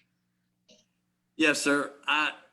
For years, and it's strange for me to hear this conversation when I know that all of us are concerned about public safety. And for many, many years, I've said in awe, I can't understand why we have no security or very next to no security in this building where our public officials work on a daily basis. For us as a commissioner, we're not in the building every day or 8 hours a day or 9 or 10 hours a day. But it's really been beyond my comprehension that we've not had a safety design done. I've had conversations with Rob Riles, and he was involved in the conceptual and security and design. And he said, and I agree wholeheartedly, we need Bob Brown's expertise. So I would make a motion to approve this. Thank you, Commissioner Jones. Got a motion. Commissioner Wynn, is that a second or you got a question? No, I got a question. Okay. This came up a minute ago. Dr. Moffitt said something about we need to find a use for these buildings, but do we have to include that in this? Can we just do the third option without the 11,000 and work on? Well, Why can't we just do security? Well, you have to do the first. That's the appropriations ordinance, but you could just do that and the third one. Right, I don't know why we have to worry about the other buildings right now. You'd have to change the amount and reduce it, I suppose. Or you could just appropriate the $79,000 in the ordinance and then the $68,000 in item C and jump over B. Well, I think this is about security, and that's why I want to say, why do we have to worry about B right now? Well, down the road we will, but not right now. Well, I would think that I would have the comment of why didn't I get the plan for the whole building at one time? Going back, getting a plan additionally would cost more money in the long run because we do half of it now to come back later and do a design where he could incorporate it all into one plan. I just think that. Are you talking about security for those other buildings? No, it's one complex. Well, I know, right. But I mean, it's one complex. It's almost like saying you want security on the front door and not on the back. Well, I think you can lock off those back spaces, but that's a whole nother discussion. I think it is. The security key, like Commissioner Watkins said, probably, we discussed that, but we said that keeps the public out, and this is a public building. So they wouldn't have a key to swipe. They'd have to be asking for entrance into our building. And I don't think that's going to work either. So we had talked about, and I think Bob Brown was in on this discussion about some other options. And I think Commissioner Lucas said that I think the sheriff's department did have an option. I don't know what's happened to all this. It's been about a year since we've talked about this. All right. Well, the sheriff had an interim a solution, which was to give us a deputy sheriff that sits up here in the right, and a number for us to call if we need him. No, there was But that a was full plan. There was no, a ma'am, full, well-developed plan. I'm sorry, I'm not familiar with it. Yeah, it included repurposing the metal detector downstairs. Like it was like literally sliding it up like 20 feet, making that the check-in spot. So the doors upstairs would be for staff and people with security cards. If you had another purpose, you would use the bottom floor, come in through that security step. You have stairs and elevator right there. Y'all have selective memories. That was it. That was it. That's what we talked about. My recollection is that's Bob Brown presented that as one of several options when he came. Well, fine, we've got it. Why are we gonna spend money another time for the same thing? That's what we did over in the Willie Hill building. We paid all that money for pretty plans, and we didn't need that. Mallory Jones could have gone over there and told us what that building could be used for, and probably wouldn't have charged us. He probably could do that downstairs too. I'm not an architect. Anyway, I'm not going to support spending additional money for this when we've already got this in the works. We've got other things that we need to be doing. Well, I think a clarity of when you say we have this in the works, and Mr. Brown, can you please tell us what that conceptual drawing consisted of and what the next steps from that would be? Because if that's what we're referring to, my understanding is what we're voting on today, or what the commissioners will be voting on today, is to make those plans official so we can move forward to get to the bid design. Would you please elaborate on that? So one of the options we talked about was utilizing the entrance on First Street. Right. And creating a security checkpoint on the lower floor. Then you'd have access to stairs and elevator. Yes. I think one of the downsides to it is the fact that the main entrance to Government Center is on First Street rather than the main facade on Poplar. That's where we came up with the other concept of creating the vestibule on the first floor of Poplar and then bringing them through a security checkpoint and then access to the elevator. Well, I think that the overall question is, how do we make those conceptual ideas you just mentioned reality? I think that there's a misunderstanding that what you showed us is enough for us to build off right now, and that's not the case. We don't have any plans now. There are no plans for that. It was a discussion in concept. That's what you have. Okay, so if I'm comfortable with using First Street as the public entrance, I don't have any build out that I need to do. I just need to buy maybe whatever lots cost, and move from there. I think this was addressed with the sheriff. It was a matter of whether or not that, and we know that metal detector works. It was a matter of repositioning it. So it was a priority to use before you guys too close to the doors of municipal court versus the doors of the building. It wasn't a high cost thing. And again, we're talking about lots. I'm not interested in building a new vestibule on the front of City Hall and moving around the flame, eternal flame, and doing all that stuff. I'm not interested in that at all. Maybe I don't speak for the rest of the business, but yeah. Can we table this and move on? Motion to table, all three of them. Got a motion to table, which is by Commissioner Watkins, second by Commissioner Lucas, non-debatable. All in favor, all in favor of tabling these three resolutions, signify by saying aye. Aye. Opposed, say no. No. Sounded like I had more no's, but if you want me to call, let's call the roll then. I don't mean to have selective hearing. Let the clerk call the roll. If you want to table all three of these, you would say yes. If you don't want to table these, you would say no. Madam Clerk. Yes, sir. On the motion to table, Commissioner Tillman, how do you vote? Yes. Commissioner Bibbins, how do you vote? Yes. Commissioner Allen, how do you vote? Commissioner Allen, will you please unmute? Commissioner Allen, will you unmute? He says he can't. Can you? He is now. Okay, Commissioner Allen, how do you vote? No. Of course. Commissioner Lucas, how do you vote? Yes. Commissioner Schlesinger, how do you vote? No. Commissioner Jones, how do you vote? No. Commissioner Watkins, how do you vote? Yes. Commissioner Wynn, how do you vote? Yes. Vote is 5-3, Mr. Mayor, in favor of tabling.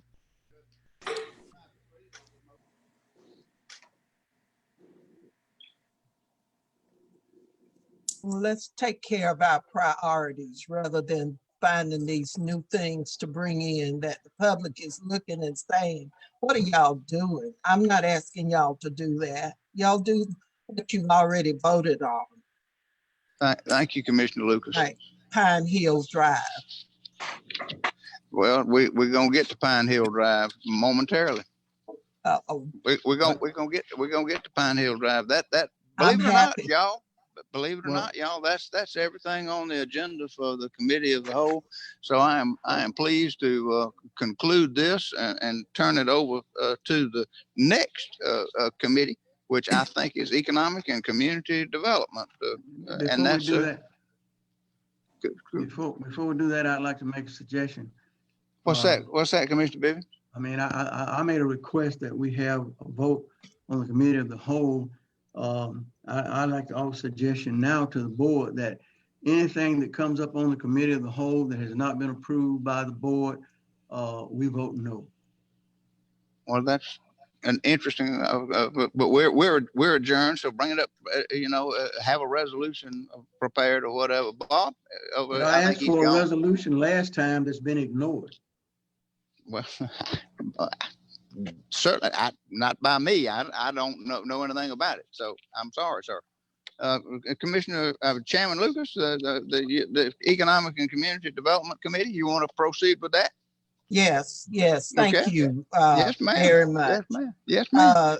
This is Tuesday, June 9th. This is the Economic and Community Development Committee. Your members are Lucas, Schlesinger, Bivens, Shepherd, and Watkins. And I think everybody's here with the exception of Commissioner Shepherd. Okay. We'll call the meeting to order and we'll entertain a motion to approve the minutes. So moved. Okay, it's been motioned and seconded by a host of folks to approve the minutes. Any discussion? If not, all in favor of the motion to approve, say aye. Aye. Oh, where's the committee? They, okay. Opposed? Commissioner Bivens, are you leaving us? Gone. All right, we'll go on to appointments to authorities, boards, and commissions. A is a resolution to confirm the appointment of Russell Nelson to the Bibb County Civil Service Board. This is sponsored by the mayor. We'll entertain a motion. So moved. Second.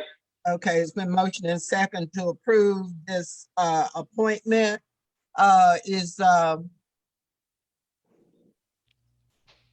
Russell Nelson here? No, ma'am, he is not on the line. And we had tried to get in touch with him, but we have not succeeded. Okay, Mr. Mayor? Yes, ma'am. Russell Nelson. All right, he was chief deputy sheriff before he retired. We thought he would be a good member of the sheriff's civil service board, and we're happy to nominate him.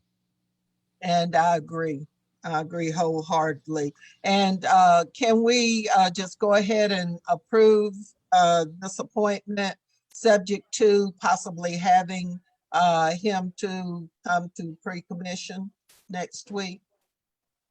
Committee? We'll So certainly, moved. yeah, and we'll certainly redouble our efforts to get him on the line next week. Okay, did we get a motion and second? So moved. Second. All right, all in favor of the motion to approve, say aye. Aye. Opposed? All right, we'll look forward to seeing him back out of retirement next Tuesday. The third item is a resolution to approve an Commissioner, amendment. Madam Chairman. Yes. May I ask for a change in your agenda? I have the engineer here to give you an update on those projects you wanted, but we've had a little incident on the road, and I need to send him to check on that. But I would like him to give you this report first. Would you allow him to give you those updates very quickly? Updates on what? On the three projects you asked for: Jeffersonville Road, Pine Hill, and Hollingsworth. What does Hollingsworth? Oh, okay. Does the committee have any objection to that? Ms. Mayor, you have any problems with us? Anybody? No. Have a problem with us accepting that information at this time? No, ma'am, we wanted to provide it to you. Okay, go ahead, Dr. Moffitt. Hello, this is Charles. Hey, how are you? I'm doing good. Yes. Good. Y'all? Thank you for this opportunity to come forward with this. We will start with Pine Hill Drive sidewalks first, if that's okay. Right now, as we all know, the construction plans are complete, and we're sitting at some right-of-way acquisition right now. That's what's next to be done, is right-of-way acquisitions. And if we decide to sub that out and let it be lawyers or somebody else take care of that work, it's going to be about $135,000 to get that done. If we do it in-house, which I think was the plan from the get-go, with our office here, the engineering office is handling that. Of course, we were a little bit better staffed than we are now, but it was going to be around $10,000 to get that done. Okay. And it's going to take somewhere around 12 months to probably maybe 16 months to get that right away done and acquired. And most of it is just temporary easements, but there's some of it is permanent easement. And that's somewhere between 12 months and 16 months to get that done. So we're standing at that right now. The construction cost is estimated at about $317,000. Utilities is about $5,000, which brings the total up to about $360,000 to get the sidewalks done. Okay, that's sidewalks and the resurfacing, or is the road to be widened because it's very narrow? I believe that's just a sidewalk. I think it's just sidewalk work. Yes, ma'am, just sidewalks. Okay, well, maybe we need to have a further discussion. Okay. Maybe we need to have further discussion about it. This project has been endorsed by the Pedestrian Safety Review Board because they've looked at it and they see how narrow it is. We don't even have school buses to travel on that street anymore because it is so narrow. Children have to go to one end or the other. And it's like, what, 7 or 8 blocks long, that section we're talking about. So it's a real dangerous section in there. But I'm glad that there's work that's being done on it because I had not heard anything since this commission approved that unanimously. So I'm glad to see that something's going on. I'm sorry that it's going to take so long, but anyway, at least there's work being done and we thank you for that. You want to go ahead with the other report? Yes, ma'am. Let's move over to Jeffersonville Road. Right now, the phase 1 project is around 30% complete. That's just an average guess based on the amount of money that's been spent and the timeline that was furnished to me. The current completion date is October 2021. Right now, we've had about 5 contract modifications. 4 of them have been approved. We're still working on one of those modifications to be done. Curb and gutter work is underway, and we expect to see the paving of the side streets in August. Some of the paving starts then. Early September, the traffic's going to be transferred over to the bridge side. We're going to swap sides in August. And we have regraded Mrs. Jackson's yard to her satisfaction, so she's happy with what we've done there. So that kind of concludes my report on phase 1. Okay, I did go out on Jeffersonville and I did see the bridge and some other things that I had not seen before. So that all is real good. So we appreciate that. Did you have one more bit of information for us? Yes, ma'am. And it's going to be the Jeffersonville Road Phase 2, which right now I think is going to be a sidewalk plan from Recreation Road to McCall Road on the north side, and some lighting. Right now, we don't have any commitments as far as construction on that, but I do have a cost, and it's going to be for the road, and that includes any utility work. It's about $800,000.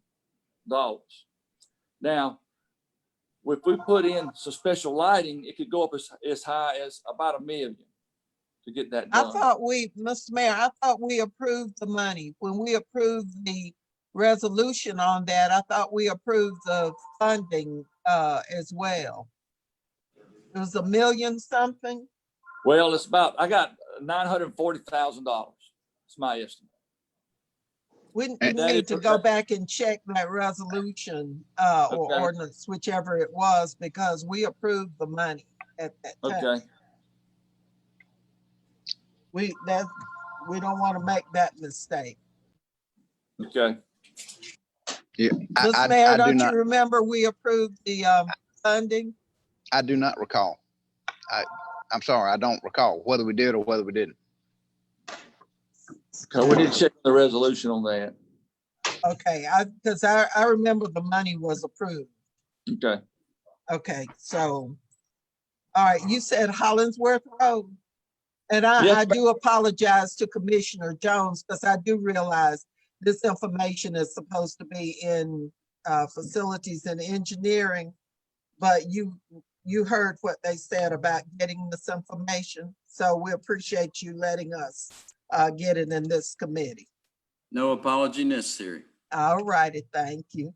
All right, go ahead. Okay. Hollingsworth Road, this is Mr. Tillman's area. Right. It got kind of put on hold because of our EPA audit for our stormwater a couple of years ago. And it's kind of been sitting on the back burner. Well, those plans are 95% complete in probably a month to 2 months. If with dedicated work to it, those plans could be completed and specifications drawn up. And then it could be put out to bid. The contract amount for that, the estimated amount is about $300,000 to get that done. $288,000. $288,000. That's what's remaining in the budget in the SPLOST. Okay. So that would take care of that. Now that would be running a sidewalk from the church there all the way to Log Cabin. Mm-hmm. That would include any power pole relocations and things like that. It's much needed. Yeah, that's my neighborhood, Bellevue, where I grew up. And make sure we're adding new signage as well for those speeders, because we just need to know. And thanks for that update. And thanks, Dr. Moffett, for pushing this. Yes, as well. Okay, yeah, Nigel is planning on doing striping to narrow the lanes a little bit, Oh, so Lord. it will decrease the speed as well. Speed calming device like that. Just, we're gonna narrow the roads a little bit. Who gonna supervise Nigel? Okay, all right, that's a conversation for another day. Thank you very much for that information. It is what I'm hearing from a lot of people in the public is that they want us to complete what we have already voted on. And that is what I'm bringing to the group, that there is the need to see those projects completed before we add new stuff, because people realize we're nearing the end of our terms. And so they want to see where we are on those things that we've already voted for. They don't want anything put ahead of these projects. So I'm just relaying that information. But thank you, Mr. Engineer. Thank you, ma'am. Thank you for the All opportunity. right, go take care of your situation. We know it's in good hands. I appreciate it. Thank you, ma'am. All right. Okay. Thank you, Dr. Moffitt. We'll go on to the last item, which is a resolution to approve an amendment to the 2015-2020 Consolidated Plan and 2019 Action Plan for Community Development and Housing Programs between Macon-Bibb County and the U.S. Department of Housing and Urban Development, and to authorize the mayor to accept community development block grant funds under the CARES Act. All right, who's presenting on that? I'm here. All right, Ms. Jackson. Good morning. This is a follow-up to the presentation that we've had for the last two sessions. With the CARES Act funds, this is for community development block grant funds as well as emergency solutions grant funds. That is approximately a little bit over $1 million in CARES Act fund as far as community development block grant funds, and about $565,000 in emergency solutions grant funds. For those two funding sources, the amounts that we have that are broken out is looking at the administrative portion of $223,000, as well as economic development, $200,000. Then up under the housing services, $129,250, and for public services, $565,578. That is for community development block grant funds. And then for the emergency solutions grant funds, that would be emergency solutions grant, emergency shelter, that will be $63,285,000. Homeless prevention, $365,678. And then for rapid rehousing, $136,675. And these would be additional funds that we are requesting to accept. At our last presentation and as a part of the resolution, we do have some recommendations. In the resolution, it also includes the requirement to amend our citizens participation plan. So we have included that. We have done the requirement of the 5-day comment period according to the Department of Housing and Urban Development. And we also did an extra step of having a public hearing, a virtual public hearing that was held on June the 1st. And at that virtual public meeting, we had approximately 3 people to dial into that public meeting, but we also advertised through the Making Black Pages e-blast. We also put it on our website. And most of the comments well, actually the majority of the comments was, just thank you for the information and the breakdown, and then how to learn more about the CARES Act and information along those lines. So we have gotten that information as far as the public comment period. If there are any changes to the recommendations, we also talked about that in the ad as well as a part of our public hearing, that if there are any deletions or additions as a part of this, we explain what the 20% substantial amendment that's required, and that's why we're doing this now, is because it's a substantial amendment according to the Department of Housing and Urban Development. And then we've also provided some recommendations of some agencies with regards to funding to provide some of the services for our community. Okay, and you presented that information at the last Yes, meeting, ma'am. didn't Yes, you? ma'am, I did. Okay. Yes, ma'am. It's Um, also part of the all resolution. right, do we want discussion or do we want to entertain a motion on this resolution? So moved. Second.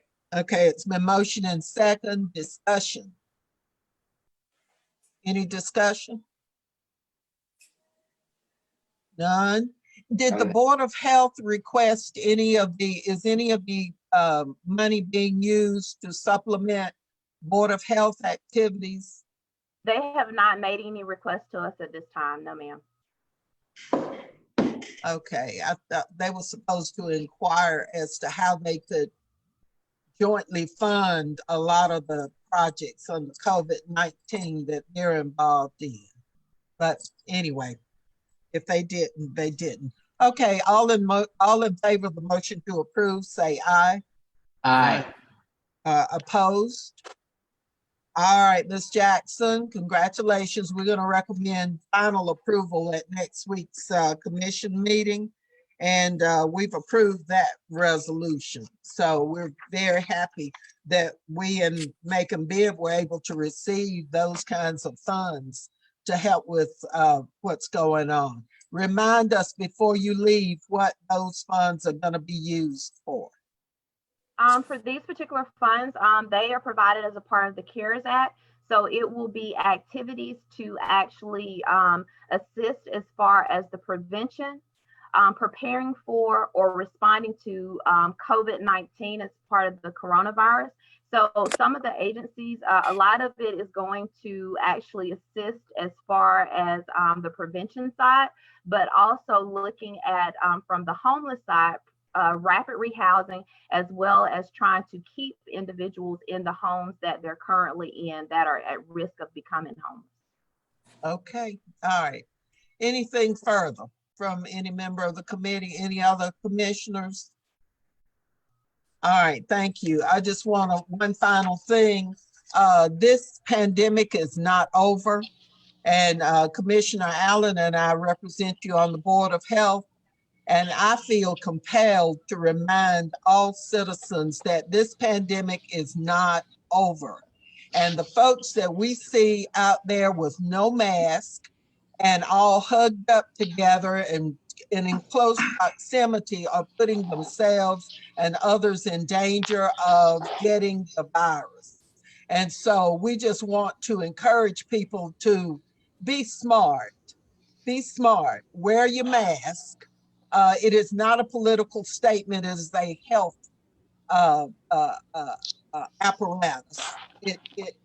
It helps to keep you from getting the virus or you spreading it to other folks. So we would just encourage you to please exercise good sense and remember that our numbers are still going up. The numbers are still going up.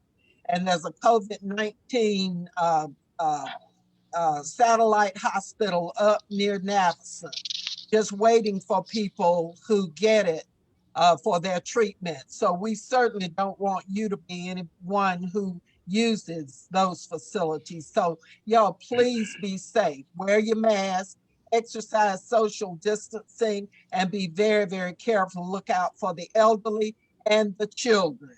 So thank you. And if there's nothing else, then we're going to call this meeting to an end. We will adjourn this meeting of Economic and Community Development. Thank you all for your indulgence. Thank you, Commissioner Lucas. Next committee is Facilities and Engineering. Chairman Jones, that's your committee, sir. Yes, sir. We'll call Facilities and Engineering to order. I know that we have Vice Chair Valerie Wynn, Commissioner Joe Allen, Commissioner Larry Schlesinger, and Commissioner Burt Bivens still with us, so we have everyone present. The first item, as usual, the approval of minutes. Do I have a motion to approve the minutes? So moved. Second. I got a first and a second. All in favor say aye. Aye. The minutes are approved. Item number 2 is a blight update from Cass Hatcher. And I'm guessing Cass is with us. Cass, are you here? I am here. Okay. We'll turn it over to you, Cass. Thank you. Good Okay, morning. thank you. How's everyone doing? Nice to see everyone again. Doing well.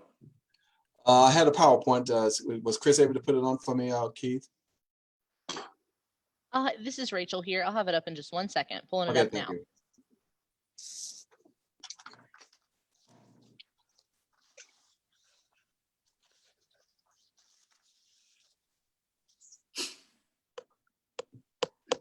I just want to go ahead and say while she's putting up the PowerPoint that we are basically kind of at the tail end in terms of what we spent in terms of the $1 million that each of the commissioners had. Some of the things that we ran into is some of the acquisition of properties through the Land Bank Authority where people was actually paying their property taxes. And so properties that we had identified to try to procure through the interim foreclosure process, basically the property taxes was being paid. So that kind of hindered us some in that regards. Go to the next. Do I control this or do you control it? I can. I'll be controlling it, but you can just Okay, can you go to the next slide, please? to the next slide. Yep. Yeah. So here's the overall expenditures and obligations and what we've to date of the $9 million. That's basically $1 million per commissioner that was allocated, and you can see what we use in terms of this pie chart in terms of what was property acquisition. The abatement and demolition, we demolished over about, last count I had 171 blighted structures. We did some capital improvement projects throughout this with the money throughout the course of the blight bond. A lot of park and recreations, and then others are stuff like we did some money to do the enhancement down Eisenhower Parkway and some other things that constitute the others that was allocated for the funding. Of the $9 million, we have balance of $886,997. If you go to the next slide, it'll show how that breaks out by districts. And so here's the districts breakout. As you can see that District 1 is basically everything has been obligated or spent, and you can see the remaining balances.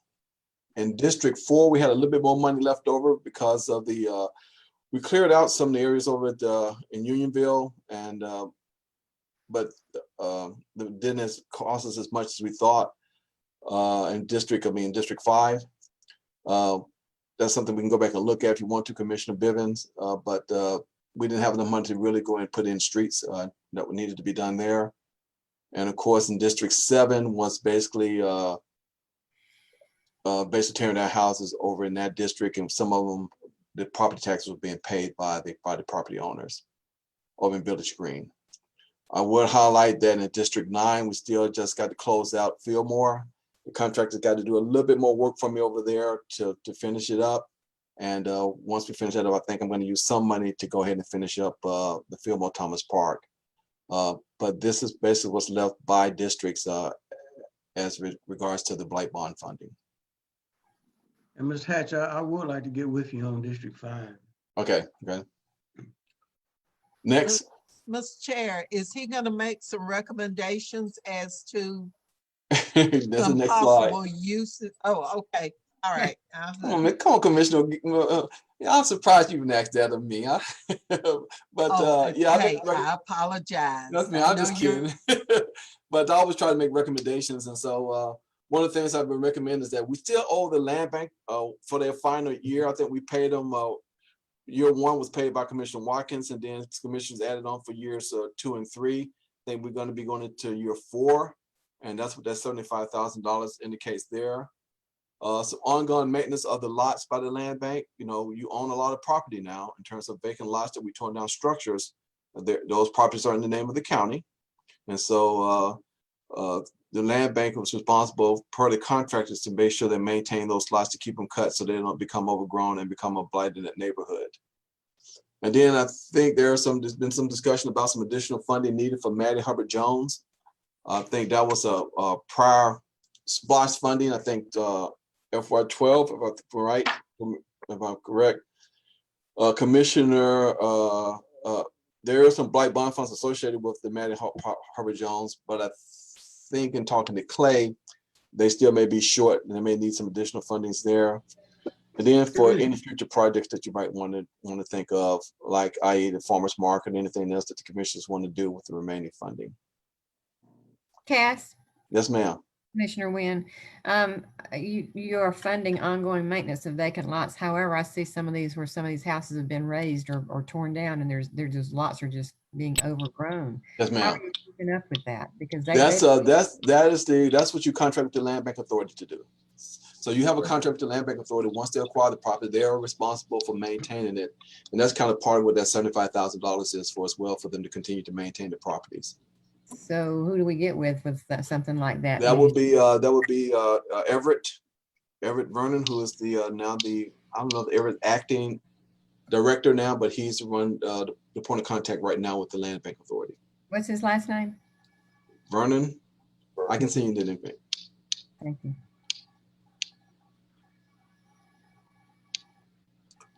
Mr. Chairman, Yes, sir. just to you're probably looking at number 4 saying you never heard that before. I would like to present that idea that we've kind of kicked around here in the office with a possible farmers market downtown, and it really is growing legs, because last week I believe the Department of Ag announced that in the upcoming state budget they're going to propose shutting down the farmers market on Eisenhower. Yeah. We currently own a building on the corner of Rachel, if you could pull the aerial shot up.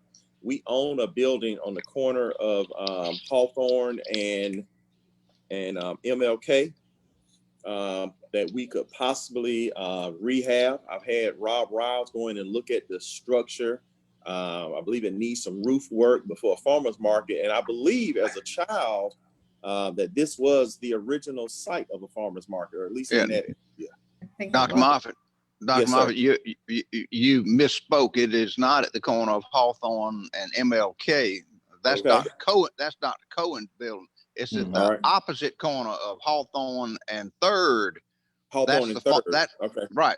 That's the farmers market building, which interestingly enough is diagonally across from Hawthorne Commons that we heard about earlier this morning. So the idea of putting a farmers market there but the building is in sad shape. You can even see by looking at it there that the front panel on the 3rd Street side is missing from the roof. So you got water intrusion in several locations, but still it's a farmers market location, and it's right behind the Department of Family and Children Services. So if y'all wanted to consider some improvements to that building, it's certainly a blighted structure and could have an adaptive reuse. Commissioner Jones, if I may speak, please. Commissioner Jones? Yes, sir. Go ahead. I would not advocate. Yes, sir. I would not advocate for the farmers market. And I don't know why anybody on here advocating to put something and being in competition with the local folks who does their own growing over at Tatnall. Secretary Black has refused for years to remove the barbed wire fence that is illegal in the Bibb County. Bibb County has a moratorium on barbed wire fences. We put all that money in Eisenhower, and he has refused to respond to even you, Mr. Mayor, that you said don't do a resolution. You would handle it. And he's never taken down the barbed wire fence on Eisenhower. And so why are we going to recommend what we're going to do about the farmers market possibly closing when it's state property? So why don't we see what they're going to do with their money and begin to charge them for the property uses or something? So, so why are we going to advocate for anything for a farmers market to go anywhere? Let's just support the people that do their market over at Tatnall Square. Well, the thought was we could get them to relocate from Tatnall Square to a more permanent thing, rather than having to set up tents and everything in Tatnall Square Park and be out in the weather. That we were going to see if they were interested in locating there. But well, the people just an idea. You can talk it down. Well, I'm just saying. I ain't talking it down. I'm saying why? Because he has allowed that barbed wire fence on State Highway 80 that you told me that you were going to talk to them. I wanted to do a resolution about it over a year ago because planning and zoning has a moratorium on barbed wire fences, if everybody don't know. So every place in this community that has a barbed wire fence, it is illegal in this community. And we have not upheld that. So if the state wants to put a farmer's market, let them lead. And I'll be glad to support it, but I'm not going to support nothing that the Secretary of Agriculture, Mr. Black, has not supported in our community. And what we try to do on Eisenhower, that's all I'm saying. I yield. Okay, sounds like a related issue, but I appreciate Keith's bringing this building to our attention. I think the thought is one that certainly deserves further consideration at the very least. It'd be interesting to know whether that building is salvageable or not. Is it better to, I mean, you can fix anything with the right amount of money. So I don't know if it's worth saving, or do we need to tear it down and build something new there? But the location sounds very interesting to me. Mr. Chair. Yes, ma'am. I noticed District 3 has 30,000 left. I would like to see that money used for cleanup within the district, because we know that we're behind on that. We know we don't have the prison crews. We don't have sufficient people within the departments to do the cleanup. And I think everybody's noticed that over the entire county, it's nobody's fault. It's a combination of rain and not having enough staff and stuff to cut down the tall grass. I would really like to see us focus on cleaning up. The Public Works did an excellent job of going in and picking up a whole lot of stuff, but there's still a lot of stuff out there, mattresses and other kinds of things. You know, folks, what do you call it when you throw somebody out of their house? Yeah, people have been evicted. All this stuff is out there, and a lot of the stuff is still out on the side of the street. I know in District 3. So I would like to use that remaining $30,000 to do cleanups, if it's by contract or whatever, however we have to do it. I can't see it being used on any of the other things other than that the cleanup within the district. And so I think we still have some say-so as to the use of those funds. Is that right, Mr. Hatcher? It's your money, ma'am. Yes, ma'am. Well, it's the citizens' money now, Yes, I mean, not yeah, mine. It's I money. was gone shopping. Well, let me rephrase that. It's money allocated for your district, ma'am. Right. That's good. But that's the use I'd like to make. And you know that there are lots of places and folks are dumping in places. So that's all I wanted to say. If I may just remind the committee that blight bonds are have to be used for capital projects. Just want to remind the committee that when we're thinking about how to use these remaining funds, that we need to at least put them in the category of capital projects. So right-of-way maintenance is capital that the county owns, and we're improving and maintaining those capital assets that the county owns. Right-of-way maintenance, clearing off debris and the whatnot, works perfectly with that definition. I really support what Commissioner Lucas is speaking on. I don't think that that's a appropriate term for that, but I would defer to the attorney. So the right-of-way is capital assets owned by the county, correct? I was thinking capital would be in the terms of buildings and things of that nature. But it's also land. It's an asset that we own. And if cutting grass is allowable on these vacant properties, then cutting grass within our districts is allowable, isn't it? I'm not sure maintenance is allowed, but but he's using it that way. Yeah, I don't think so. I don't think it is. I like your thought. I don't think it is because that's maintenance and that's not allowed per the definition, even though it is an asset, as Commissioner Watkins brings out. I like the idea. County Attorney Gruber, can you point on that? Yeah, my suggestion, because it depends. I mean, the answer is like everything else. It depends on what the SPLOST funds are being used for. Things attached to a capital project, for example, cleanup could be allowable. Well, my suggestion, let me look at, since there's no action needed right now, let me look into it and I'll report back. And these are blight dollars. No, I understand. I understand that. Okay. Yeah. Okay. That's blight. So maybe it can. I like the idea. We do need to clean up. Okay, Cass, were you finished with your presentation? I am finished with my presentation, unless there's any questions. Any questions, further questions for Cass? So we've all seen what we've got remaining balances left, and we can direct where that money goes, and we can coordinate it with Cass. Okay. That's Joel. Yeah, we can hear you, sir. On the number 3 item is the CARES Act funding, a resolution to authorize the mayor to execute a Georgia Department of Transportation contract to accept CARES Act funding for the Macon Downtown Airport, sponsored by Mayor Rickert. Mayor, would you like to address that, please, sir? Be happy to, Mr. Chairman. This is about $30,000, if I recall it, under the CARES Act funding, because airports have been so dramatically impacted, and some more so than others. Michael, are you or Duke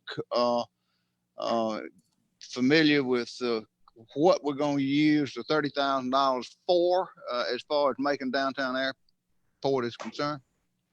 Mr. Mayor, I don't know exactly what the intention of the money is, but I know that under the CARES Act, it has to be used for operational expenses. Basically, the purpose of these grants is to subsidize lost revenues that the airports would have received if they had been operating. And so it's basically just to make sure that the airports continue to operate. And so this is all right.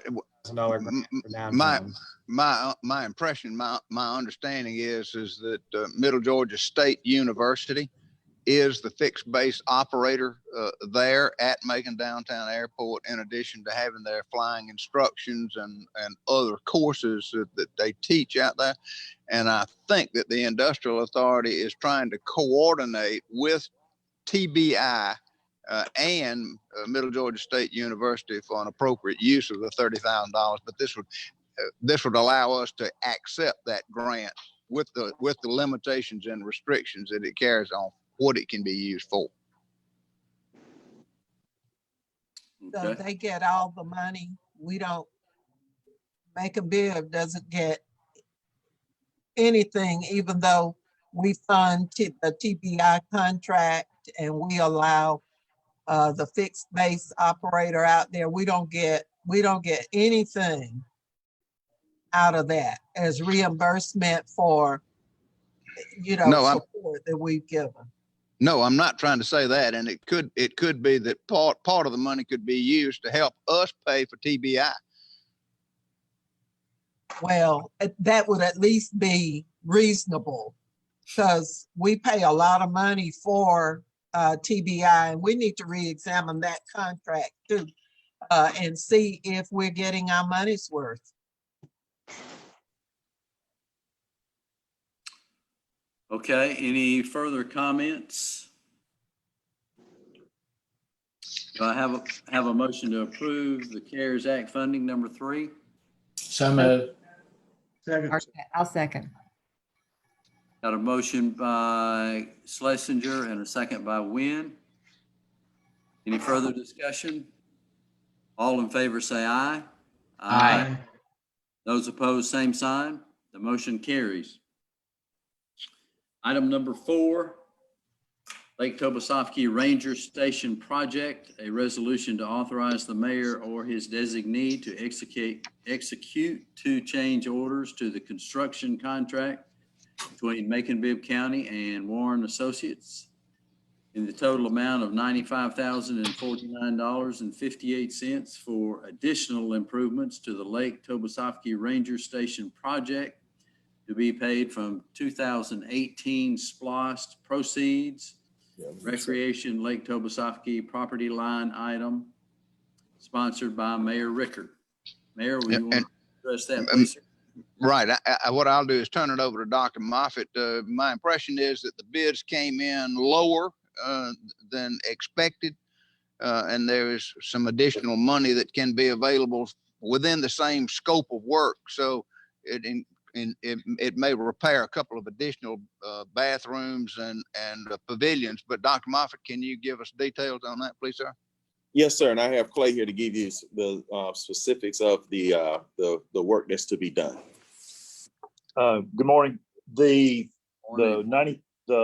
change orders that are proposed, predominantly about $92,000 of this change order has to do with the relocation of the Sandy Beach Ranger guardhouse from the front entrance, moving it down the road so that entrance to the water park, when people come to the water park, they won't have to go through the guard shack, pay their money to come into Tobosoffke, then pay their money to come to the water park. So this is a widening of the road there that allows for, we have to have 2 lanes on each side of the guard shack for trailers, large lines that come in, plus it's relocation of utilities to that. So it's a widening of the road, moving the water, the sewer, the electrical, all down to address the fact that the Sandy Beach guardhouse is being relocated. The other $3,000 has to do with, once we got in and started looking at the restrooms that were there, the suggestion was made to change the toilet partitions from a laminated particle board partition, laminated with plastic, to a solid plastic, because there's no heating and air conditioning, no temperature controls in those facilities. They feel like these plastic toilet partitions would last longer than a laminate. So it's about a $3,000 change order to change from a laminate to a plastic. Okay. Any questions for Clay regarding the change order? And Mr. Chairman, I have a question. I don't fully understand what you mentioned about the movement and about the water park as far as the guard shack is concerned. Yes, sir. Currently, the guard shack is right at the intersection of Mosley-Dixon Road and the entrance to the park. So when a visitor comes to the water park, they have to pay to come into Lake Tobosoffke, and then they pay another fee to go to the water park. It was suggested that we try to find a way to modify where that guard shack entrance is. So we decided to move the guard shack further down the road into Sandy Beach area, so that if somebody was coming to the water park, they would not pay an entrance fee to come to Lake Tobosoffke. So basically what we've done is move it away from Mosley-Dixon Road and further into the park. So if you come in to go to Sandy Beach or the pavilion there or any of the facilities that they have in Sandy Beach other than the water park, you continue to pay to enter the park. You just don't pay if you're going to the water park alone. But if you're going to the water park, is there a way that you could bypass the water park and still come into the? As part of our improvements, one of the things we're putting up is a fence. So if you say you're going to the water park and then try to go into the rest of the lake, you will not be able to do that without going through the guard shack. Okay, all right. Makes sense to me. Any further questions? Move to approve, Mr. Chair. Second. Have a motion by Commissioner Schlesinger to approve and a second by Commissioner Wynn. All in favor say aye. Aye. Those opposed, same sign. The motion carries. That is the last item on facilities and engineering this morning. So we are hereby adjourned. The next committee is the Operations and Finance. Chairman Watkins, that's you. It's about 11:30 now. And so, like I say, this special call meeting is supposed to be at 1 o'clock for the purpose of approving the budget. Right. Right. So you can. Right. Okay. Item 1 is an approval of the minutes from May 26th. Do we have a motion? So moved. Second. Have a motion and a second. All in favor of the minutes as read, please say aye. Aye. Any opposed? Motion carries. Item 2A is a resolution authorizing the mayor to execute a purchase and sale agreement with Yancey Brothers Construction in the amount of $94,130 for the purchase of a skid steer 2020 rotary mower with funds paid from the solid waste management fund, solid waste line field, and machinery line items. Do I have a motion for approval? So moved. Do I have a second? Second. Any discussion? If none, all in favor, please say aye. Aye. Any opposed? This motion Where's the carries. picture? We didn't get a picture this Oh, time. I'm sorry. Got a picture?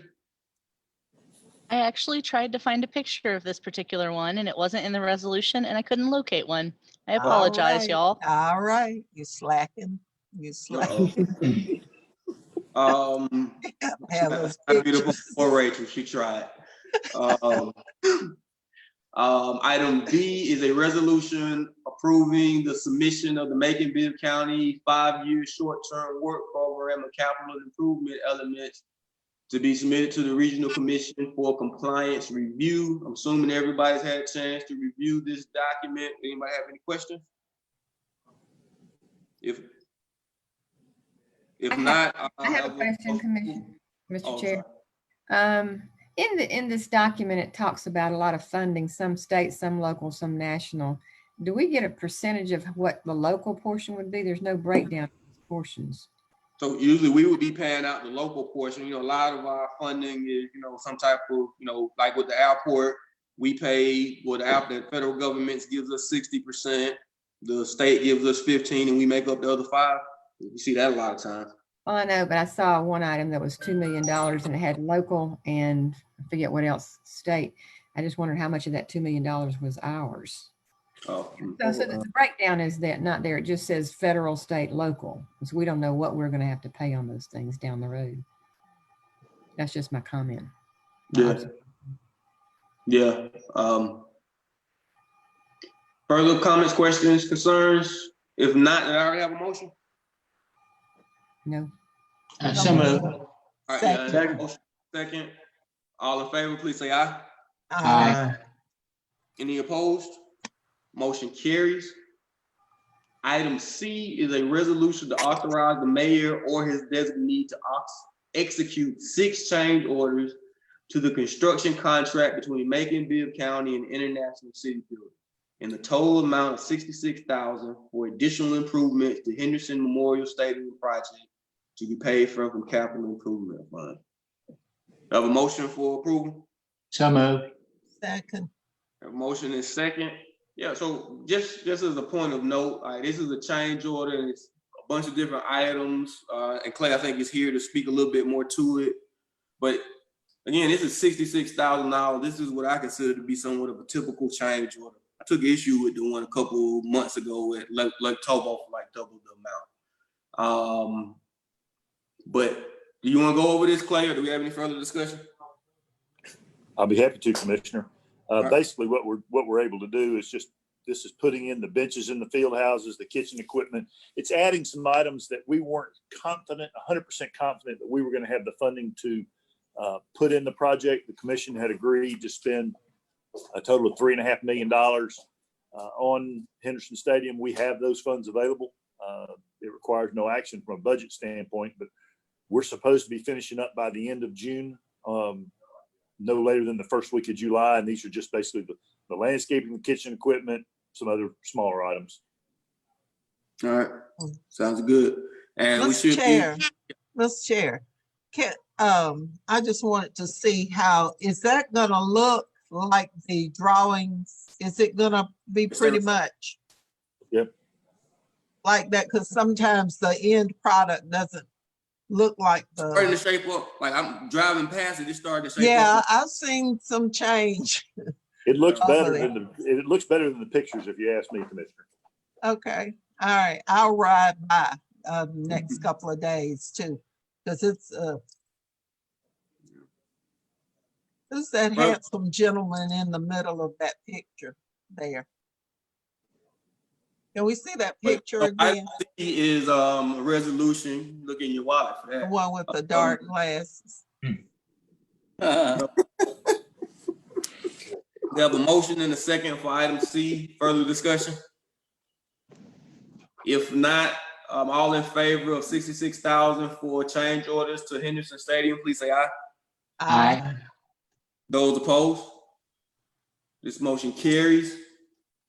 Item D is an ordinance to approve the budget amendment transferring $5,850 from various line items in the solicitor's office budget to transfer to capital improvement funds to pay additional costs relating to the purchase of a new vehicle. We have a motion for approval. So moved. Second. We have a second, and I believe I'm understanding this right. Part of it was budgeted, and this covers, I guess, the tad bit more. She has a car with a whole bunch of mileage on it. Maybe Well, the by the time we bid it out, the car came in at $5,800 higher than what we originally budgeted. Okay. All right. Further discussion, concerns? There being none, all in favor, please say aye. Aye. Any opposed? This motion carries. That was the conclusion of my action item agenda. And like I said, we've passed the budget out of committee at this point, and I believe the next step would be full back to the committee of the whole. If there's no more items here or any further discussion here, I'm going to adjourn this meeting. And what I think is a new personal best, maybe 4 minutes. We are adjourned. Wow. I have a question, Mr. Mayor, or a comment. Go ahead. I would just say to any commissioner, it takes of all of us to pass a budget. And whatever we decide at 1 o'clock, I would just say, what you all want for your districts and for your budget is what you all want.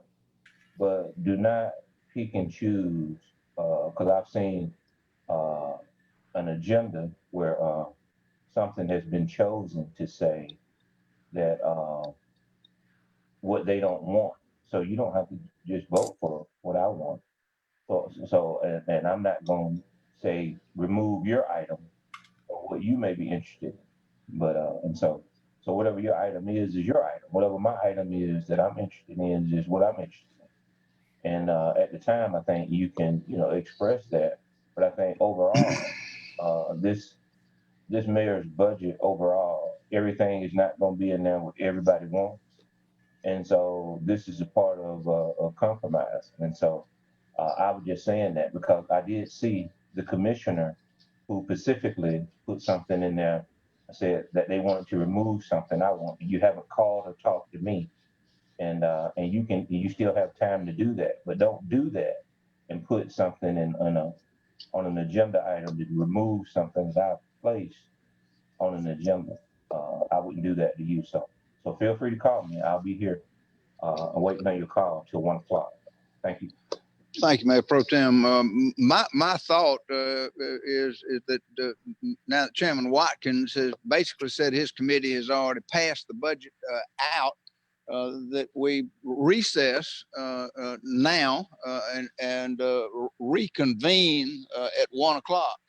I'm going to have to turn that over to the clerk or to the IT to say whether we have to send a separate invitation out. What do we need to do? Rachel, Sarah, what do we need to do or to let people just join back in at 1 o'clock? Yeah, to everyone who's attending, you'll use the same meeting ID and password. I will reactivate this meeting at about 1:40, and we'll get it going live. You mean 12? Sorry, 12:40. You were correct. 12:40. Thank you. I'm getting ahead of us. I'll reactivate this meeting at 12:40 so everyone can start getting back on, and then we will have a second live stream. But to all the attendees, commissioners who will be on here, it is the same meeting ID and password that we used for this meeting. Excellent. Then unless somebody else has something additional at this point, we'll recess these committee meetings and reconvene at 1 o'clock for the special call commission meeting. Mr. Mayor, this Jones, please. Yes, sir. Just to mention, and I sent all of you an email. I guess that's what Mayor Pro Tem is referring to, but I do have a floor amendment, so I'll bring that up at 1 o'clock. Very good, sir. Thank you. And with that having been said, we are in recess.